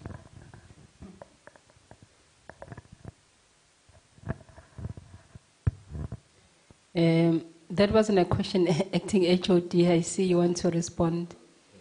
But in all fairness, since I see that there is something you want to say, let me just give you 1 minute to quickly say it so that we can wrap up in the interest of time. No, I concur with Carter. That's why we indicated that we have a district development model where we are planning together. We collectively, when we engage also National Treasury, I made this point that we wanted a change on a vertical split of equitable share. If you look there, you find that they are sitting at a vicinity of 10%. Therefore, we are arguing, even for those that they don't have a revenue base. Just to say, we are part of them, but it's only that there will always statutory be those areas that really need to be pushed by them. Even part of our posture as a province, before Section 139, we are more on one Section 54, which is of the Constitution, which talks on the support. But the reality, in terms of the expenditure, they also need to play their part, because even the migrant at some point, you find that it's not spent. Yes, it's underspent. Therefore, there is a unit, a joint venture between COGTA and Treasury that are actually on the issues of municipalities that really they don't spend their monies. We are part of that. No, thank you very much, Acting HOD, and I thank also Mr. Dominic, Acting HOD at Economic Development, and your other colleagues. Thank you very much. We appreciate your time this morning. Our time with you has come to an end, and we are incredibly behind in terms of time. So I won't offer you any closing remarks, but I must thank you. You have offered us quite a comprehensive detail in terms of your own mandate and the manner in which you are executing it, but also shining a light on the challenges that you also face as a portfolio in terms of the problems and the challenges of road infrastructure. We thank you very much, and we wish you a very good day as you head back to the office, one hopes. Thank you so much. Have a good day. Dr. Kato? Thank you, Commissioner. We now, if I can just see Sikosonke, we will now continue with our next participant, who is from Sanral. That's what I'm trying. Is it the Auditor General? That's why I just want to check. Sikosonke? You see, we don't have our colleague here today sitting here.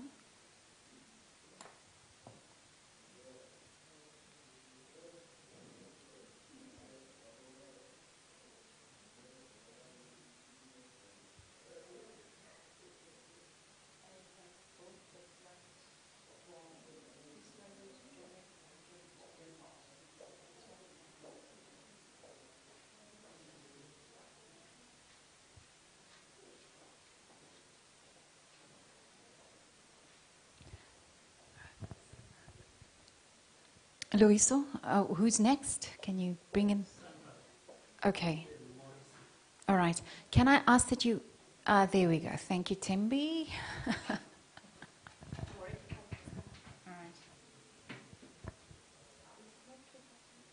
You can put it on again, but it was freezing. It's on 17. Perhaps just put it on 21.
Mr. Peterson, good morning.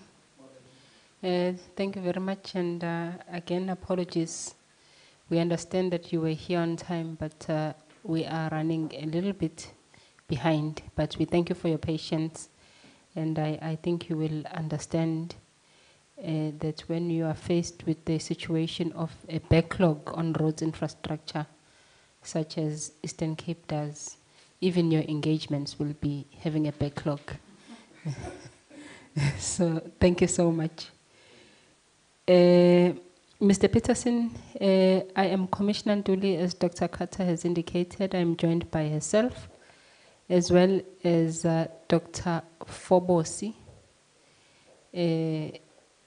On my left, and together we constitute the panel for this morning who will engage with you. You will have about 20 to 30 minutes to offer us your presentation as per the questions on the notice, and thereafter we will engage with you. Before we begin, may I just get an indication from you if there are any objections to taking the oath this morning? There's a microphone on your table which will be useful for the record. Please switch it on the side. Press and hold. Maybe Tembi, please.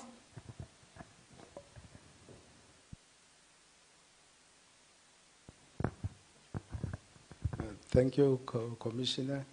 No, I've got no objection to taking the oath. And secondly, I've got enough time, even if it's the whole day I'm here for the Commission. No, thank you very much. Then I will ask you to rise, sir. Please state your full name, surname, institution that you represent, as well as the position that you occupy for the record, please. To the microphone. To the microphone. My name is Mbulelo Simon Peterson. I'm from SANRAL, that is the South African National Roads Agency Limited. I'm the regional manager of SANRAL for Southern Region, which is essentially the Eastern Cape.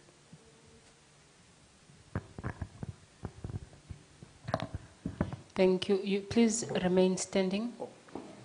Having indicated no objection to taking the oath this morning, do you swear that the evidence you shall give this morning will be the truth, the whole truth, and nothing but the truth? If so, please raise your right hand and state, "So help me God." Help me God. Yeah, that's fine. Thank you so much. Mr. Peterson, you may be seated, and thank you once again. You may now deliver your presentation. Thank you so much. Thank you, Honorable Commissioner, and to Dr. Carter and Dr. Fobosi. Indeed, I submitted a written submission to the legal services, and I'm not sure whether you do have it in front of you or not.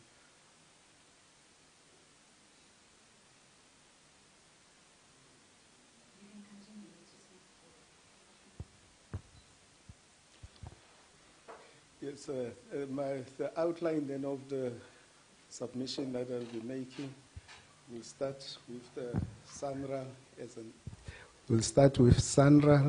as an agency of the Department of Transport, that is National Department of Transport. So SANRAL was established in 1998, and it was established really to look after the national roads. Of course, we know that there are three spheres of government. So there are strategic roads, the primary roads, secondary roads, but SANRAL is responsible for what we know today as the national roads. In the past, it used to be the N numbers, but over time, SANRAL has taken over many roads from this province in particular. Now you'll find that there are roads as well that belong to SANRAL. So in fact then, we are a creation of an Act of Parliament and as the agency for the National Department of Transport. Of course, then our mandate, as I say, to manage, construct, maintain, finance the national road network nationally. I'm here, I'll be talking about the Eastern Cape. Of course, in the Eastern Cape, you've got some sort of an anomaly of some sort because you had the national roads, provincial roads, municipal roads, and some unproclaimed roads. So these roads belong to no one. But the Department of Transport in the province was sort of tasked then to say, look, in terms of RIFSA, that is the Road Infrastructure Framework for South Africa, you are then to reclassify the roads in terms of that is functional importance. So meaning that you will have to look at all the whole road net, because in our past we had two independent home lanes. A road could easily be, say, from South Africa, national road coming into the Ciskei or Transkei, and then it serves another function. So we've got to rationalize those such that we've got a road that belong or that serve, that is a national interest, to be transferred to SANRAL. Of course, that was all road authorities coming out of the 1994, after 94, all provinces met. But of course, the Western Cape said, look, we can handle our roads. So they were saying they are not going to transfer any roads to SANRAL. But the good thing is that, in fact, the Eastern Cape, of all the provinces, was the first to transfer some roads to SANRAL. It started off with the R61. The R61 comes from Fort Beaufort through Graaff-Reinet all the way to Umtata. So that was the road that was first taken over. And subsequently in 2012, another over 2,000 kilometers were transferred of this now secondary and primary network. So those, that is to SANRAL.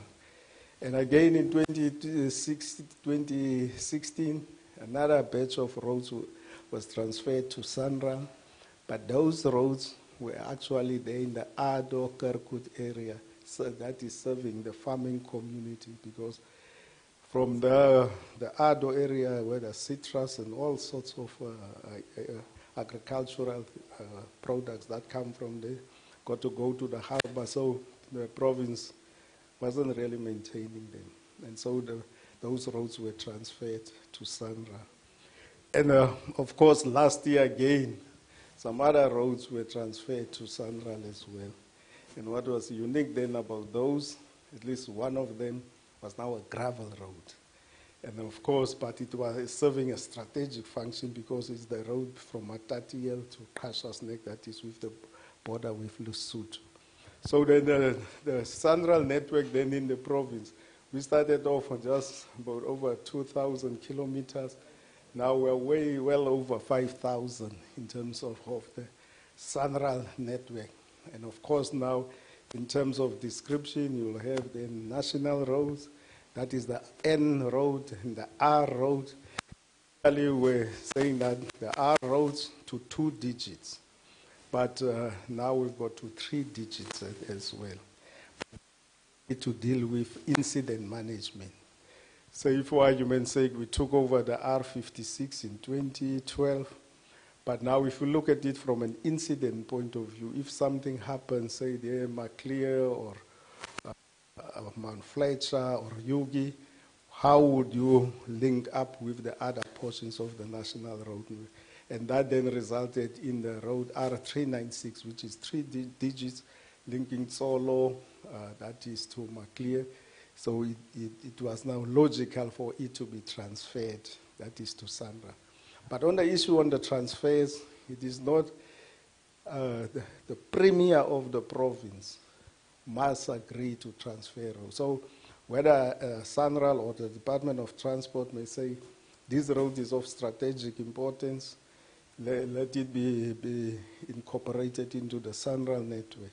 If the premier of the province says, no, we don't want to, so that road shall not become a national road.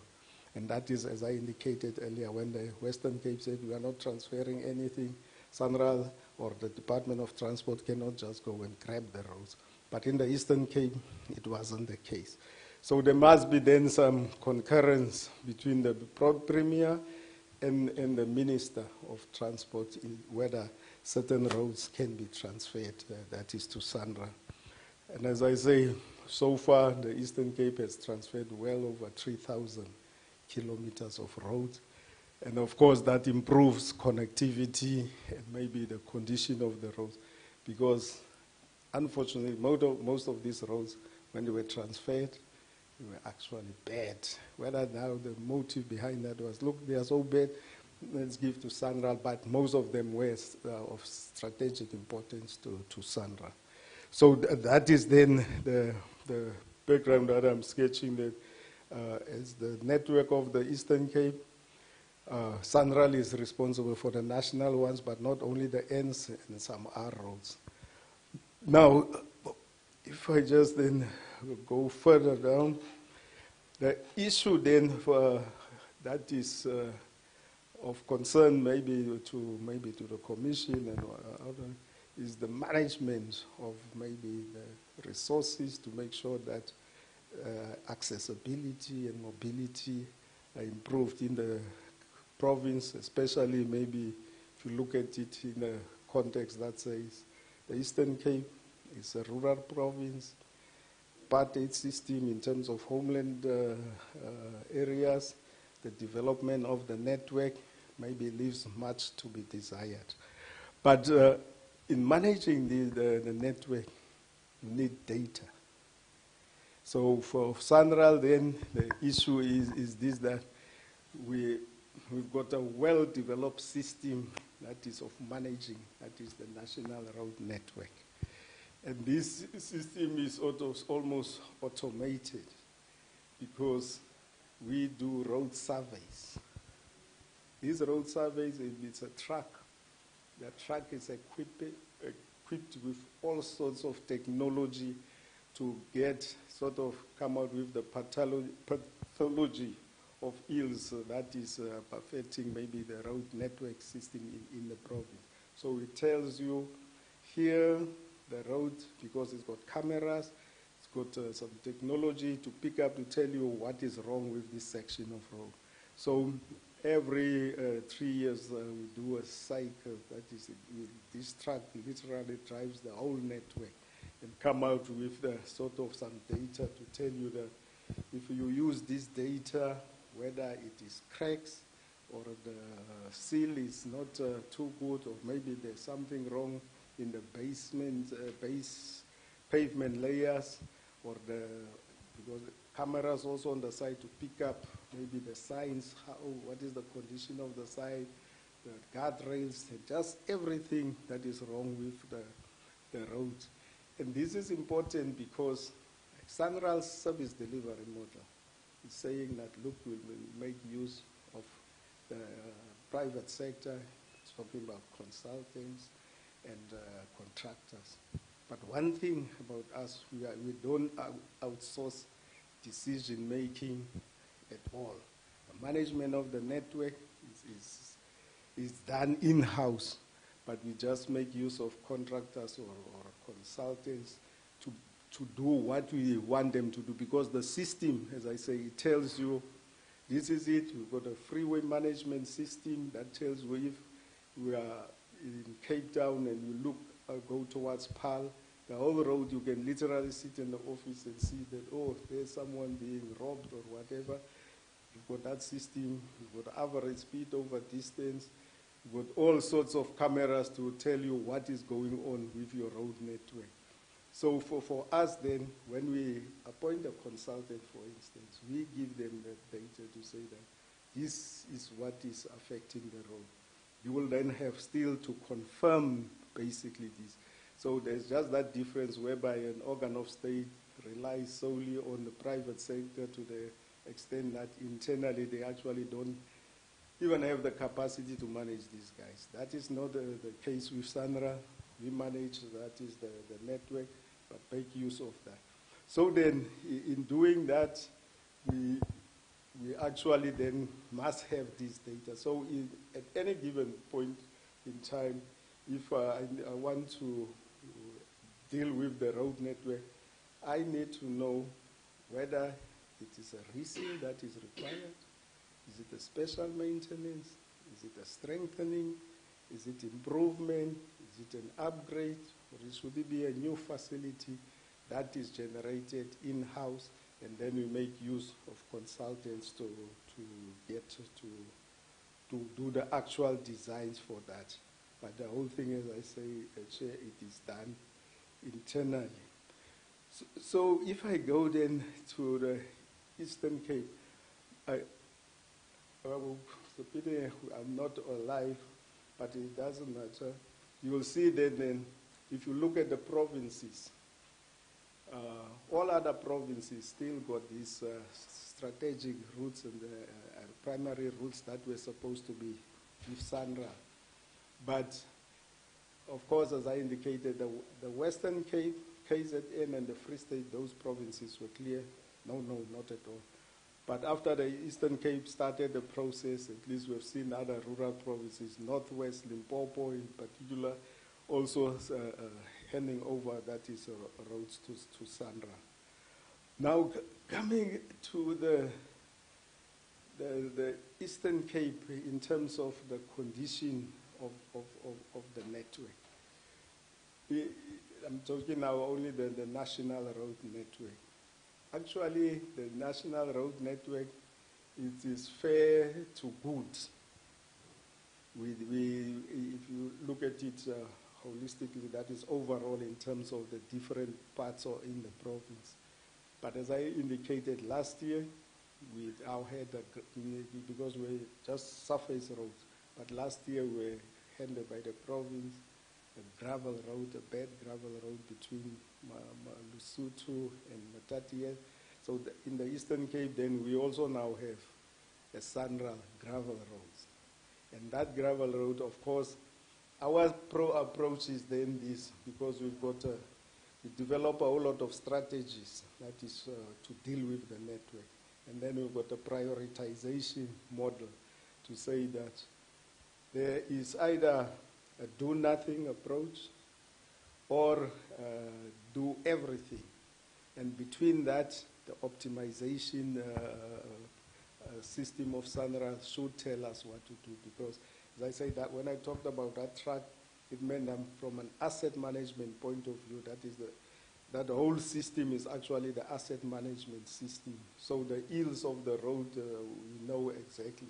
So now, as we then optimize, that is what solutions to that is implement, we've got that as well, whereby then we say that it is either we will reseal a road, because the do-nothing one is not really doing absolutely nothing, but all it means that you just maintain what is there. Because from this asset management system, what we are saying is, Sahrc, no maintenance comes first. We are not going, if we run out of budgets or budgets are declining or getting smaller and smaller, we will first maintain the road. And before going for expensive upgrades and things like that, we'll always make sure that the road 24/7, we've got the routine maintenance contracts in charge of the Sanral network. So that is the first part for us. And of course, depending now on the availability of the funds, because normally you'll find that the funding is actually some sort of a constraint. So if the funding is not there, we will just keep enough that is to maintain, even if we mean that whatever road we had under construction, let's say we were constructing 30 Ks, but now we are running out of money, we'd rather say, no, engage the service provider to say we'll only do 10 and stop because we need to maintain our network. So our network then is always, that is, as I say, 24/7 under routine maintenance contract. So in the Eastern Cape then, of course, we have divided the routine maintenance per local municipality. So each local municipality then has a maintenance contract. We give them over a 5-year period is a guide to maintain, that is the whole local municipality. That is the national roads within that. So the data analysis, then I talked about that, the strategies that we develop and maybe assess, and optimize. And the budgets then, Chair, if you look at the Eastern Cape today, for this financial year, we must spend over 6 billion rands. This is on the national road network. Of course, the reason for that, and if you look at the next financial year, it will actually be at about 10 billion. And the outer one, it will be about 18 billion. And the reason for that is that there has been this talk to say that, no, Sanral, you are spending the bulk of your money in the western part of the province and not the eastern part. Of course, because whereas from a political perspective, maybe anyone also knows the history of the province, the eastern part wasn't looked after well in the past. But it goes back to the prioritization thing, and that is, we are saying that maintenance comes first.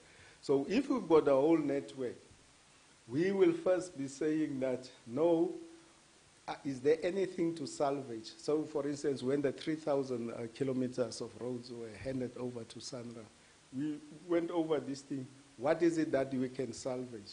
And at the time, most of those roads were in Sahrc and Chris Hani. So people were now still saying, oh, why are you going there and working there in the western part, that is Sahrc and portions of Amatola and Chris Hani, because those were sort of seen to be traditionally from the South Africa side. But it talks to this, that if we use our hearts all the time, we may actually say we don't have money because we're chasing to do upgrades. When, from an engineering point of view, you'd say that common sense says that, no, salvage whatever is there and make it nice or look good. But our situation from a Sanral perspective, we have gone to the point whereby, Chair, the bulk of Sanral's money is actually spent in the eastern part of the province. Talking about Alfred Nzo, Owar Tambo, and portions of Amatol. That is where Sanral's budget are. And of course now we're spending big monies there because we need its improvement and upgrade of new roads. If you look at the Wild Coast, which can be a topic on its own, how much money are we spending there? If you look at Umthentu Bridge, how much are we going to spend there? Over 4 billion rand. Sikaba Bridge, which is a very iconic structure, it is about 2 billion rand. Between the bridges, we're spending 2.5 billion rand. So the bulk of our money is there doing new works and improving, that is road, improving meaning that the cross-section, the surface cross-section is now wider, that is the road is wider, and maybe where we had inadequate structures, the structures have been improved. So the bulk of our money then now is in the eastern part of the province, that is in Owar Tambo, Alfred Nzo, as well as portions of Amatol. Because when we were working in the western part, it was really reseals and special maintenance contracts. But now the real upgrades are there. Now, if you look at it now, sort of from a condition perspective, the original Sanral network, say the N2, N6, the N numbers, N9, there's not too much that is in terms of upgrade. But we are upgrading in the main the routes that we took over, like the R72, R63. If you look at the R63, is the one coming from Fort Beaufort to Kumha. From Kumha to Bisho, we're working there now. It's a 1.3 billion rand project. That is, we're dualing meaning 2 lanes in and 2 lanes out past the Bisho Hospital.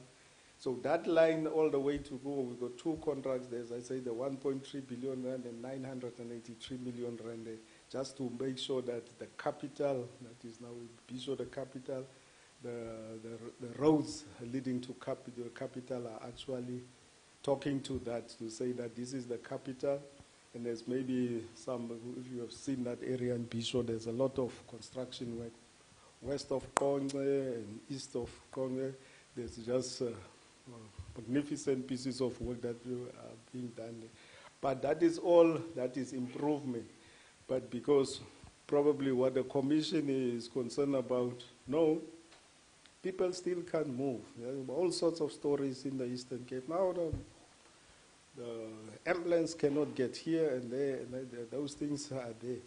But we as Sanral, now because our Sanral board took a strategic decision to say that, no Sanral, we understand the issues, we are responsible for the national road network.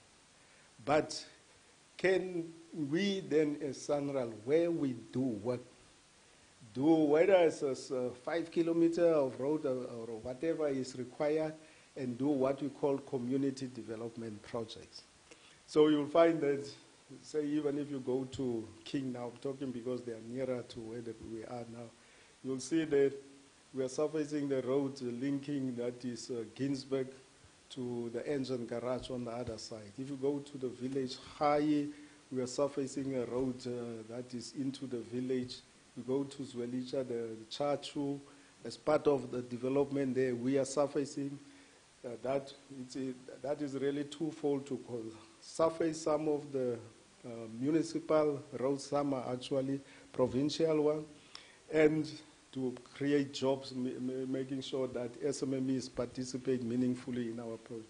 So we do have then what we call community development program, whereby we do certainly, not all, and of course the requests just keep on coming in, but we only do that little that we can because of our mandate. As we know that the budget, there's an intended purpose for the budget. We cannot spend Sanral's money just about willy-nilly.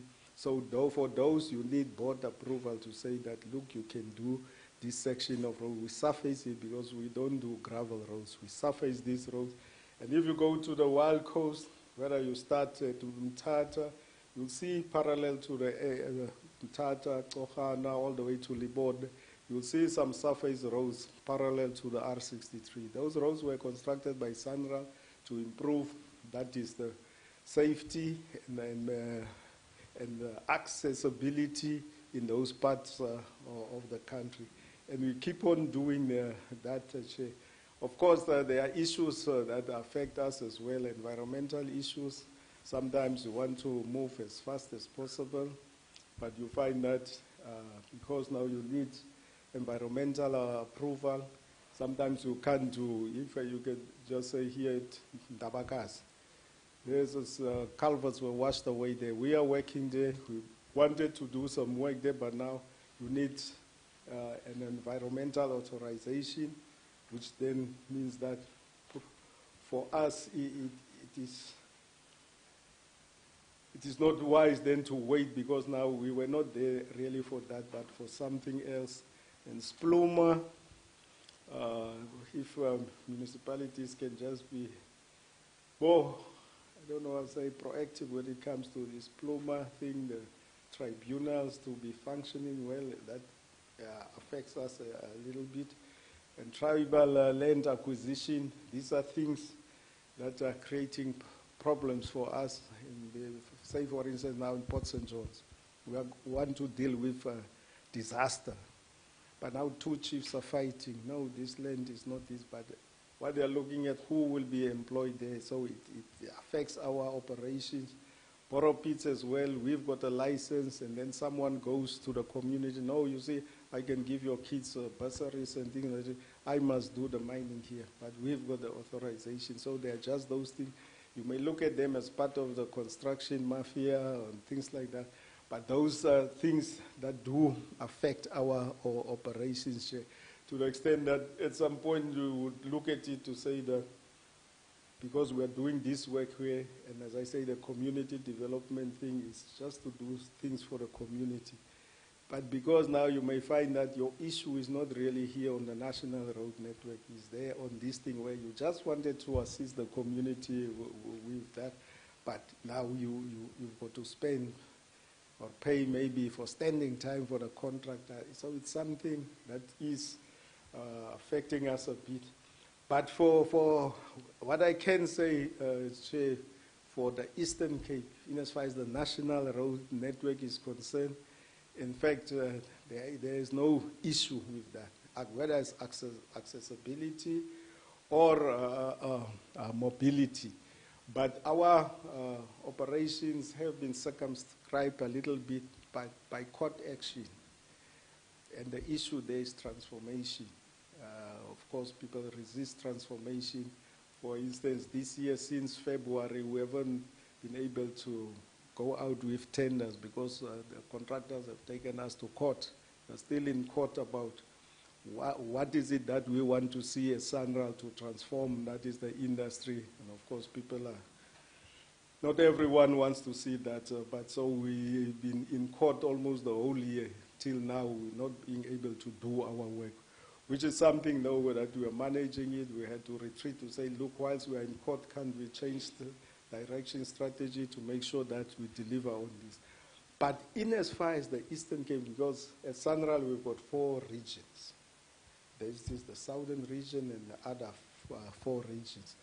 But we are leaders of the pack when it comes to implementing projects. And unfortunately, again, in the western part of the province, we implement projects just like nothing. But in the eastern part, because maybe of the underlying issues, joblessness, unemployment is so high, it takes ages just to agree to say who will be appointed here in terms of labor. It becomes a thing where for months we deal with this matter because someone says, no, whether it can be a chief or it can be a councillor. And I must say, not so hard to, sometimes it's with these councillors, especially when we move, like we are going to elections. Then you also just say, no, people must come from this ward, not even an area. And of course, then our ability now is to expedite, that is the rollout of project, is a bit delayed a bit. But all in all, Chair, from a national point of view, the province, even if I say maybe as a provider, as a premier or the MEC of transport, cannot fault us as Sahrc in terms of delivering and assisting provinces. If I may give you that perspective, since 2003 and 2, Sahrc has been assisting the province to roll out certain projects. That is, and without charging them a cent, it's just that you have the money to implement, then we can assist you and implement that. That is the project. Of course, there was transport, was then roads and public works, then roads and transport, then now transport. But talking about all of them, that is a Sahrc. And we were saying that, look, you can second some of your project managers to Sahrc for free. We'll just train them literally to do project management. And we at Sanral in Port Elizabeth and Rebecca, we've got a training center, training academy, training engineers towards professional registration.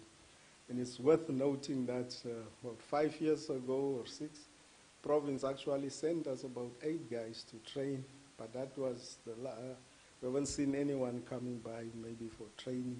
And at the time we were saying that, look, you must just take care of where they stay and whatever, but as far as the training is concerned, Sanral is prepared to train them towards professional registration. So then, Chair, once again, as I say, while we suffered along the way, it's COVID here and all that, but Sanral in this province is delivering the infrastructure. Maybe as you drive around the country, you see everywhere we are actually working as Sanral.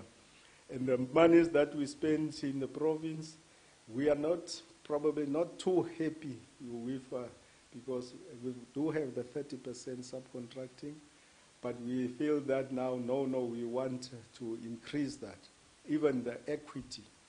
And that is the equity part that landed us in court, where people were simply resisting to say that, and more so because we were 2 women, 3 at least in the house, it was around women ownership. That is in those guys who tender for Sanral's way. But we are sure we'll find one another or each other along the way. That is Sanral and the private construction guys. But we are just determined to make sure that this province is looked at differently compared to the past. We say Eastern Cape, oh, no roads. Of course, as I once again can say that if you look at the municipal roads and some provincial roads, it is a challenge. But from us, we have, because now our board has actually said, no. This thing of hit and miss when it comes to community development project, we will approve a budget to say that this budget must exclusively look at community development projects, and these projects are run as learnerships, that is training guys towards a Sahrc accredited qualification. So whether it's a road worker, it's a supervisor, he must have a qualification to make sure that the person can find his way around town. I think, Chair, I've captured maybe the essence of the submission that Sanral made. No, thank you very much, Mr. Peterson. Very, very useful and helpful presentation, which we appreciate. Dr. Carter will then start us off with her questions, and thereafter, Dr. Fobisi. Thank you so much, Mr. Peterson. I'll be very quick. You can just shed a little bit light, perhaps, on whether it is true that the Eastern Cape is the only province without toll roads, and what role does tolling play, on the road development or perhaps the community development, or is there any benefit to the province when the roads are started, or we start tolling roads? That's number one. Number two, whether you agree that the pressure that is currently put on the roads as a result of a failure on the part of Transnet can lead to an increase in the infrastructure issues that we are currently seeing on our roads. And what has your experience as Sanral been in that respect? Whether you can identify trigger points where those routes should have been alleviated by rail, but now we've got the trucks on the road. And then just the last one, perhaps just to ask whether, so what you're indicating is that Sanral is ready to assist where that request for assistance comes from the Premier, from the Department of Transport through the Premier's office. And does that mean that even in the future as we speak, because we have a massive backlog in the province and you know that, that in the future there is even more capacity and willingness to differentiate between other provinces and the Eastern Cape, because you have yourself indicated that the history of this province requires us to push more, because it has been left underdeveloped for so long because of the history of apartheid, that we perhaps need to push more to get us on par with the other provinces so as to stimulate economic development? So those three questions from my side. Thank you. Maybe you can start with those, Mr. Peterson, and then we'll go to Dr. Forbes. Thank you, Chair. Yes, tolling. Let me just go back a few years. In fact, a study was commissioned by Sahrc to look at tolling of certain roads in the Eastern Cape. That would be your N6, R72, N2, and N10. And of course, what was the outcome of that, or the conclusions that came out of that, was that if you go for tolling, you'll probably go, that is, with an aim to say that I want this thing to maintain themselves, that is the road. So it cannot be, that is, to make profit, so to speak. Meaning that if you look at Gauteng, there are a whole lot of guys who are called concessionaires. So those guys come with their money, they toll, and of course they make their profit over, say, 30 years, and then a new cycle can start. But in the Eastern Cape, what came out of that was that the only sections really that can be viable is actually East London to Konce, Bisho, in terms of not talking now traffic, because those, for tolling, the traffic volumes must trigger a certain number to say that if you are above, say, 10,000 vehicles, that is per day, so that gives you an indication that that thing can be profitable, not only now for maintenance, but as a tolling strategy, as well as between Gqeberha and Utenhage, that is the R75 there, and the R61 N2 around Umtata. So whilst, but Umtata, if you look now at the disadvantage, because once you toll, you want to give local discounts for local folks and for frequent users. Now, and that talks really to through traffic. But if you look at Umtata, it's congested because of local movements. Yeah, the center of Umtata hasn't moved at all. Everyone comes into town to do business there because there's no maybe a new CBD or something like that. You can even look at the small towns of Ituichwa, Kumbu. The places that say their CDBs don't grow, but it's just this one coming in here, doing business on the street. So that traffic is not necessarily true traffic. It's people who are there just daily doing that. This one as well, these are commuters, that is between East London and Bishop, because the capital is there. And so people who do that traveling, that is every morning, but they are going nowhere. You're tolling the same folks. Gqeberha to Utenhage is the same. So we are not really talking about true traffic, because if you take now the traffic counts, anywhere west of Port Elizabeth at Gqeberha or east of it, volumes are actually about 4,000. But it's just between the Utenhage and Gqeberha where you got now over close to 14,000. So now if you want to toll, that is, and your main source of income there would be the very locals, then people will resist. Or even if now you, or it means that everyone must get a discount, and then it becomes now not viable. Or, I don't want to talk about profitability, but it will not be feasible, neither viable to run that. So, but here so now we've got that study. But if you look at what has been happening, especially the N10, the N10 is the route that is from Port Gqeberha, Peterson, Cookhouse, it goes all the way to Northern Cape, to Gauteng, and even the Free State. That one, it's probably time to relook at that one, because now the trucks chairperson, because you want that if you drive on that road and there's an accident, in no time when you are 3 kilometers top of that is trucks, really creating problems.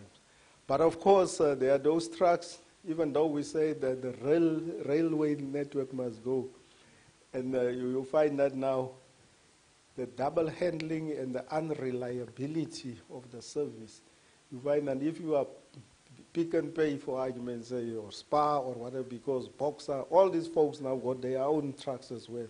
If you say to them, no, go back to rail, chances are that they say, look, we've got our trucks, and if government insists, they'll send you the drivers to picket there and tell them that government wants to do this. And of course, in South Africa, we don't do it like in China. They just say trucks, you'll travel after 9 at night till 4 o'clock, you are on the road. Otherwise, you're long distance, you are not moving. But we are not that sort of country.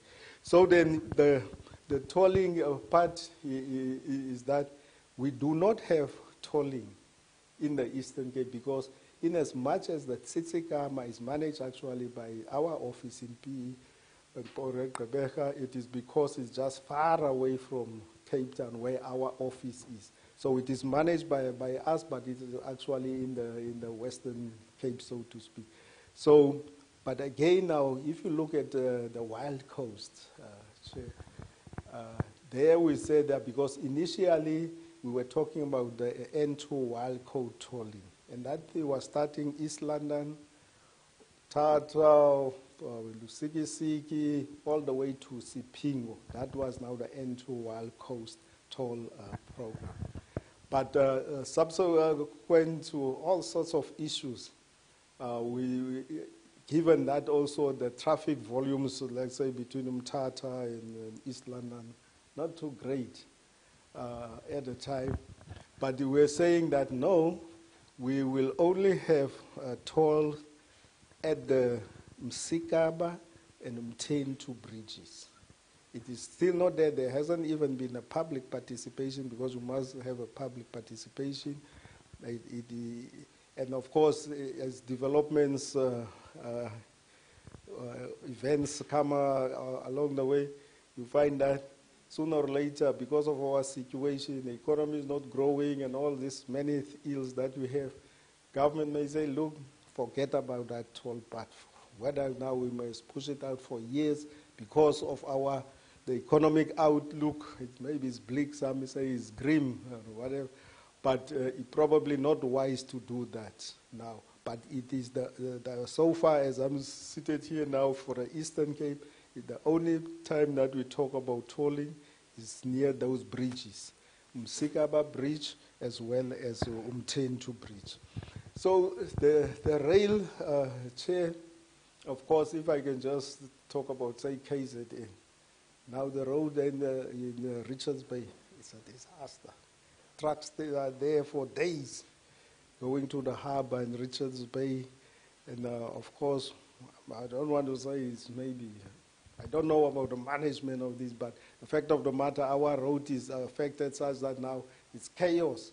Where cars are for kilometers, they are there for many days, such that now even the movement of the locals, you either all now, there are no signs because you don't know what's going on. So you are all, these guys, because they are coming in, so they are all on the left-hand side in the main. But now some want to leapfrog the queue. Next thing now, you've got them on both sides. So it's a disaster. But for me, is this thing. In my mind, not speaking for Sana, but just in my mind, I was saying that back to rail is not likely to be the most profitable thing unless or until we are talking about a fast train. The trains that can run at, say, 300 or whatever kilometers per hour. And it means that it's a train that, if it's in Durban, must run and go and stop in Umtata. From there, East London, and not stop at each cottage. Because if you look at the rail, if you can just take, say, our towns in Umtata and East London, you leave in the morning on that train, you'll get there at 6 o'clock in the afternoon in Umtata. And who wants to be, even if you look at it now from a person, say, I'm poor, but I'll just use the train, it just takes too long. It is too long, that is. And if you are a business person and you say, okay, can I put it on this thing? Maybe it's cheap, but the time-wise, because I operate in time now that is, it mustn't be, it's just in time. I don't want to keep stock. Inventory locks up my money, but I want these things to flow like this, not keep things anymore like that. But I need a reliable service to deliver these things whenever I want them. So that part then, it is not there. And prepared to assist, as I indicated, Chair, we've been working with the province for years, and to do that is work that they are supposed to be doing. But it's worth checking out that part where the province would say their strategic focus is sort of like, now we will do 80% of the work in-house, and maybe outsource 20%. And now, but in how they operate now, it's almost like the reverse. Maybe they are not even doing 20%. Whilst maybe it is a good thing for maintenance. Maintenance, because it's easy, they should be able to do that. But it's a question of, are those units properly or adequately resourced? Unfortunately, the answer is no. So dysfunctional units cost you a lot of money like you don't know. So you may find that then the bulk of the money is actually squandered. But we as SANRAL say that we are prepared to work with province to assist, that is in rolling out some of their infrastructure. As I say that we've been doing that, but different folks come in, and then for one reason or the other, sometimes you don't want to get involved in other people's things. And people say, no, we can spend our own money. So I don't want to enter that space. But as SANRAL, we are willing to assist the province to roll out infrastructure.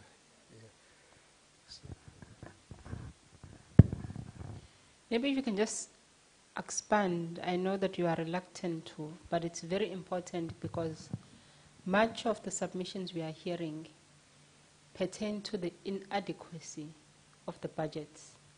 But what we are hearing from you is that there's a lot of mismanagement of the budgets and a lot of squandering of the budgets. So maybe if you can just speak, understanding your reluctance, but maybe just speak more broadly to your own assessment of the situation as it pertains to budgets and their management, because it's a very critical factor to the issues we are trying to investigate. Yes, Chair, I hope I won't be quoted though. But as I say, I don't. Chair, if you look at the province, let me just give you maybe an anecdotal answer in that fashion. Province is constructing, say, the road Madwali. If you are under normal circumstances, it should take you 3 years, you should be done. 12 years, people are still there, doing work. You don't know what they're doing. You can go to Asketon. Yes, sorry, Chairperson. So you can go to some Asketon province, send their people to say, no, you can surface this road. And it's either it's failing as they move forward, and they will be there for years. From Vichisville to Coffee Bay, that road, we took it over actually last year. Full of potholes. Work that was done by province was simply not good enough. It was just bad work. You shouldn't even have done that. And in doing that, they would take people from Graafrenet and Grahamstown who go and camp there for, they've been camping there for the last 10 or even more years. That is doing work that we now, because we took over the road in August 2022, now we've got to redo that work. In fact, if you go there now, we've already done, reworked the whole road towards Coffee Bay. It's simply poor work. So, but what is their problem? Province doesn't have the technical know-how, say, the engineers. So they don't have that planning and the conceptualization, planning and of their operations. They lack that. They don't have that capacity. And linked to that, now you've got technicians who actually straight from school on to there, because there's one defining thing of an engineer. It doesn't matter if you are clever at school or pass with distinction, but an engineer must be trained. Once you have qualified, you must be trained properly such that you get to professional registration. Unfortunately, that is not what is happening. And the units themselves, which can actually be demobilized because they shouldn't be having a construction. It's called construction units. Those things should actually have been converted into maintenance teams and of course properly resourced to do maintenance. If you look at the resources, let's say a grader, you would be saying that no, at least a grader minimum is 8 kilometers that it should give me in blading and whatever. If the road is really bad, maybe 6. But if the roads are not that bad, you should be getting 12 kilometers per day from a grader. But now you are getting nothing, really, almost nothing out of these things, because they are dysfunctional from that is the management point of view and the technical skills. So those things, effectively, you would say that the first part, province, you shouldn't be constructing roads. And I hope we get the difference between the constructing one versus the maintenance. You should be maintaining your whole network. The folks that you've got, you should be, but it's just that they're dysfunctional. There's no really control over that, and that is their main. So they are squandering a lot of money in doing things that are not sustainable, so to speak. Then, of course, there's the accountability question. Who is responsible for ensuring, for example's sake, let's follow the example you are using. There's a stretch of road where millions, if not billions, of money have been paid over 10 years, where contractors are now have left their homes in Grahamstown, are camping on site for 10 years. And the project that they're employed for is not done, but the money has been paid. And the SANRAL, you have to now come in and use the resources. You are not taking it from them to then fix the problem that they haven't been able to fix. How does the accountability question come in here? Do they get held accountable? By who? If not, who is responsible? Thanks, Chair. Let me just make the correction that the folks who they take from HRAP, those are their own employees. They are not contractors. They are their own employees, and these were where the construction units were. If you go back in history in terms of the road network, government was doing road construction. Government created that is the old infrastructure. I actually was also working for government as the construction union. But it must be fully capacitated. The competence, the knowledge, and all that must be there, but it is not there. And as I say, probably it is not a wise thing to take, because now you are taking semi-skilled and unskilled people from Grahamstown and these to put them in camps, where in the Coffee Bay or Asketon, when there are actually people who you probably would have appointed locally and not pay camping allowances and all these things.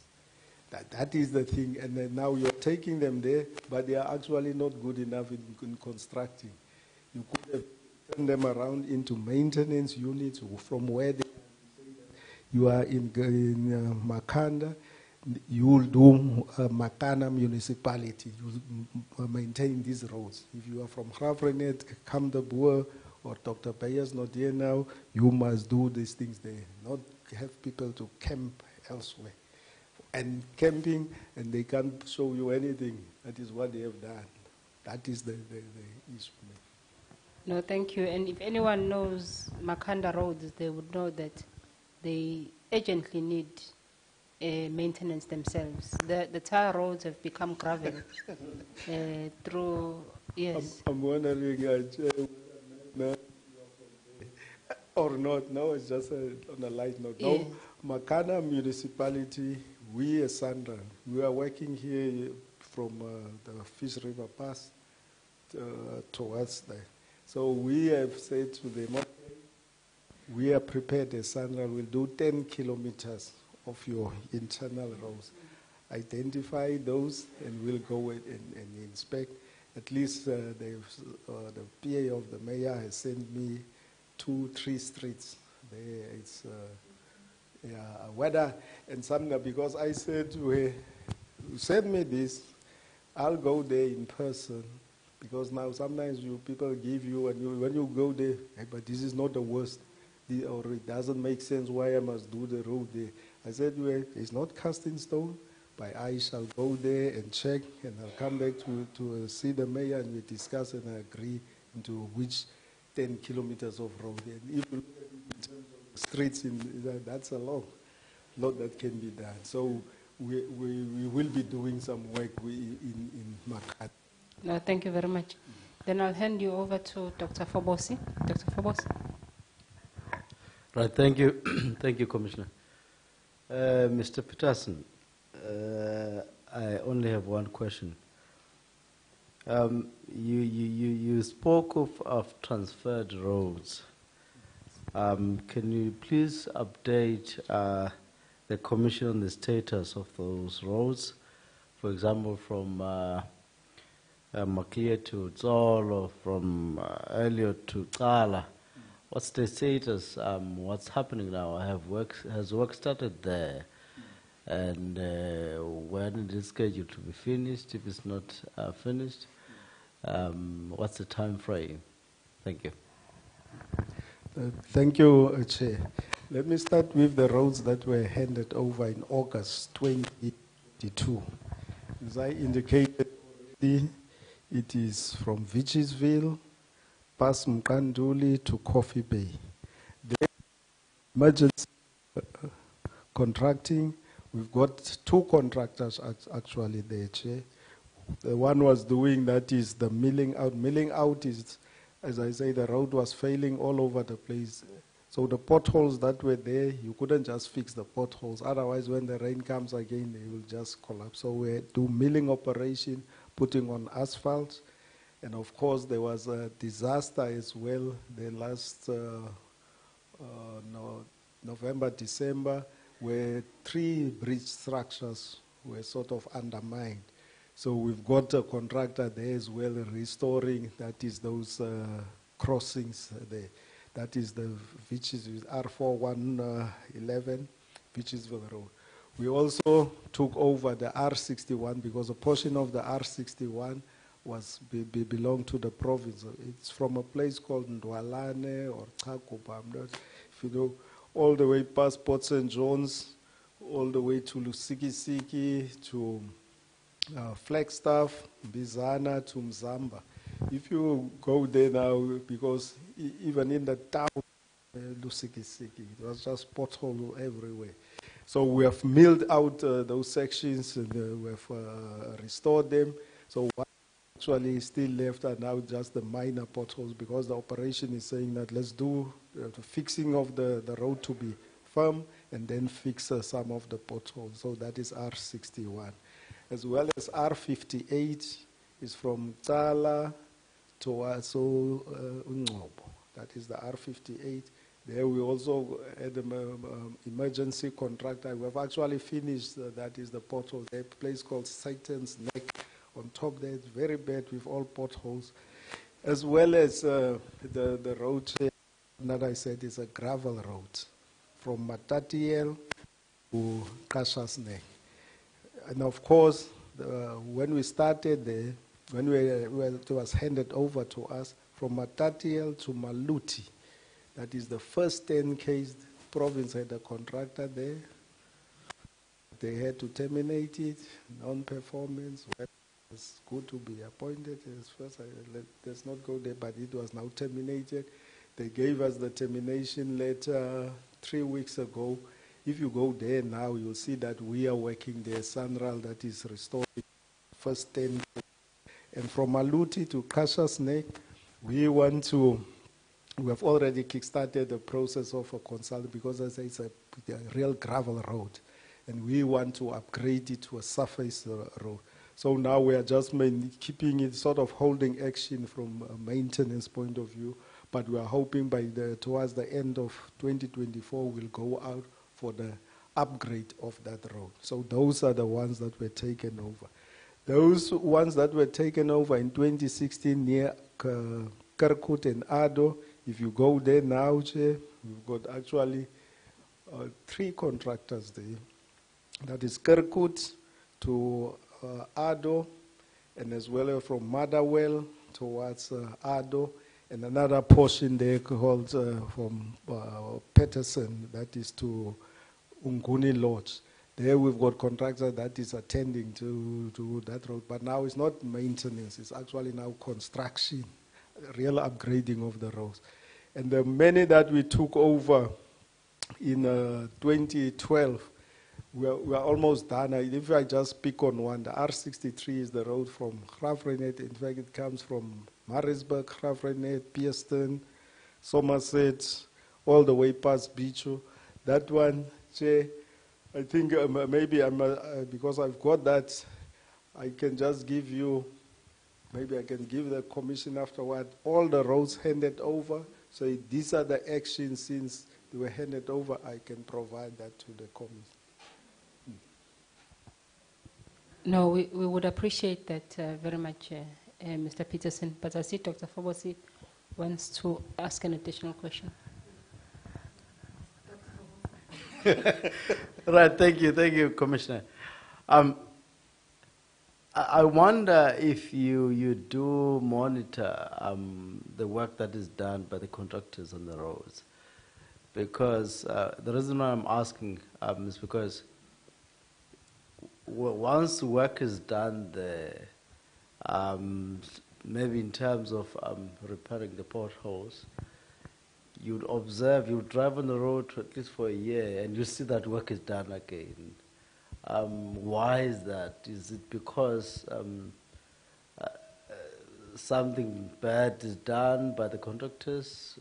What's caused that in terms? Yeah, thank you. No, there are 2 reasons, maybe, Chair. The first one is that there's something that is called holding action. You see, if you look at now from last year to now, it's been just rain. We have never seen it like that. And of course, the structures were falling apart, or maybe bridges overtopped and whatever. So there's what is called holding action. We would be saying that this road, in fact, in terms of our plan, we will be upgrading this road, say December next year or later next year. But now, we don't want to do action as if I want it to last for 5 or 10 years.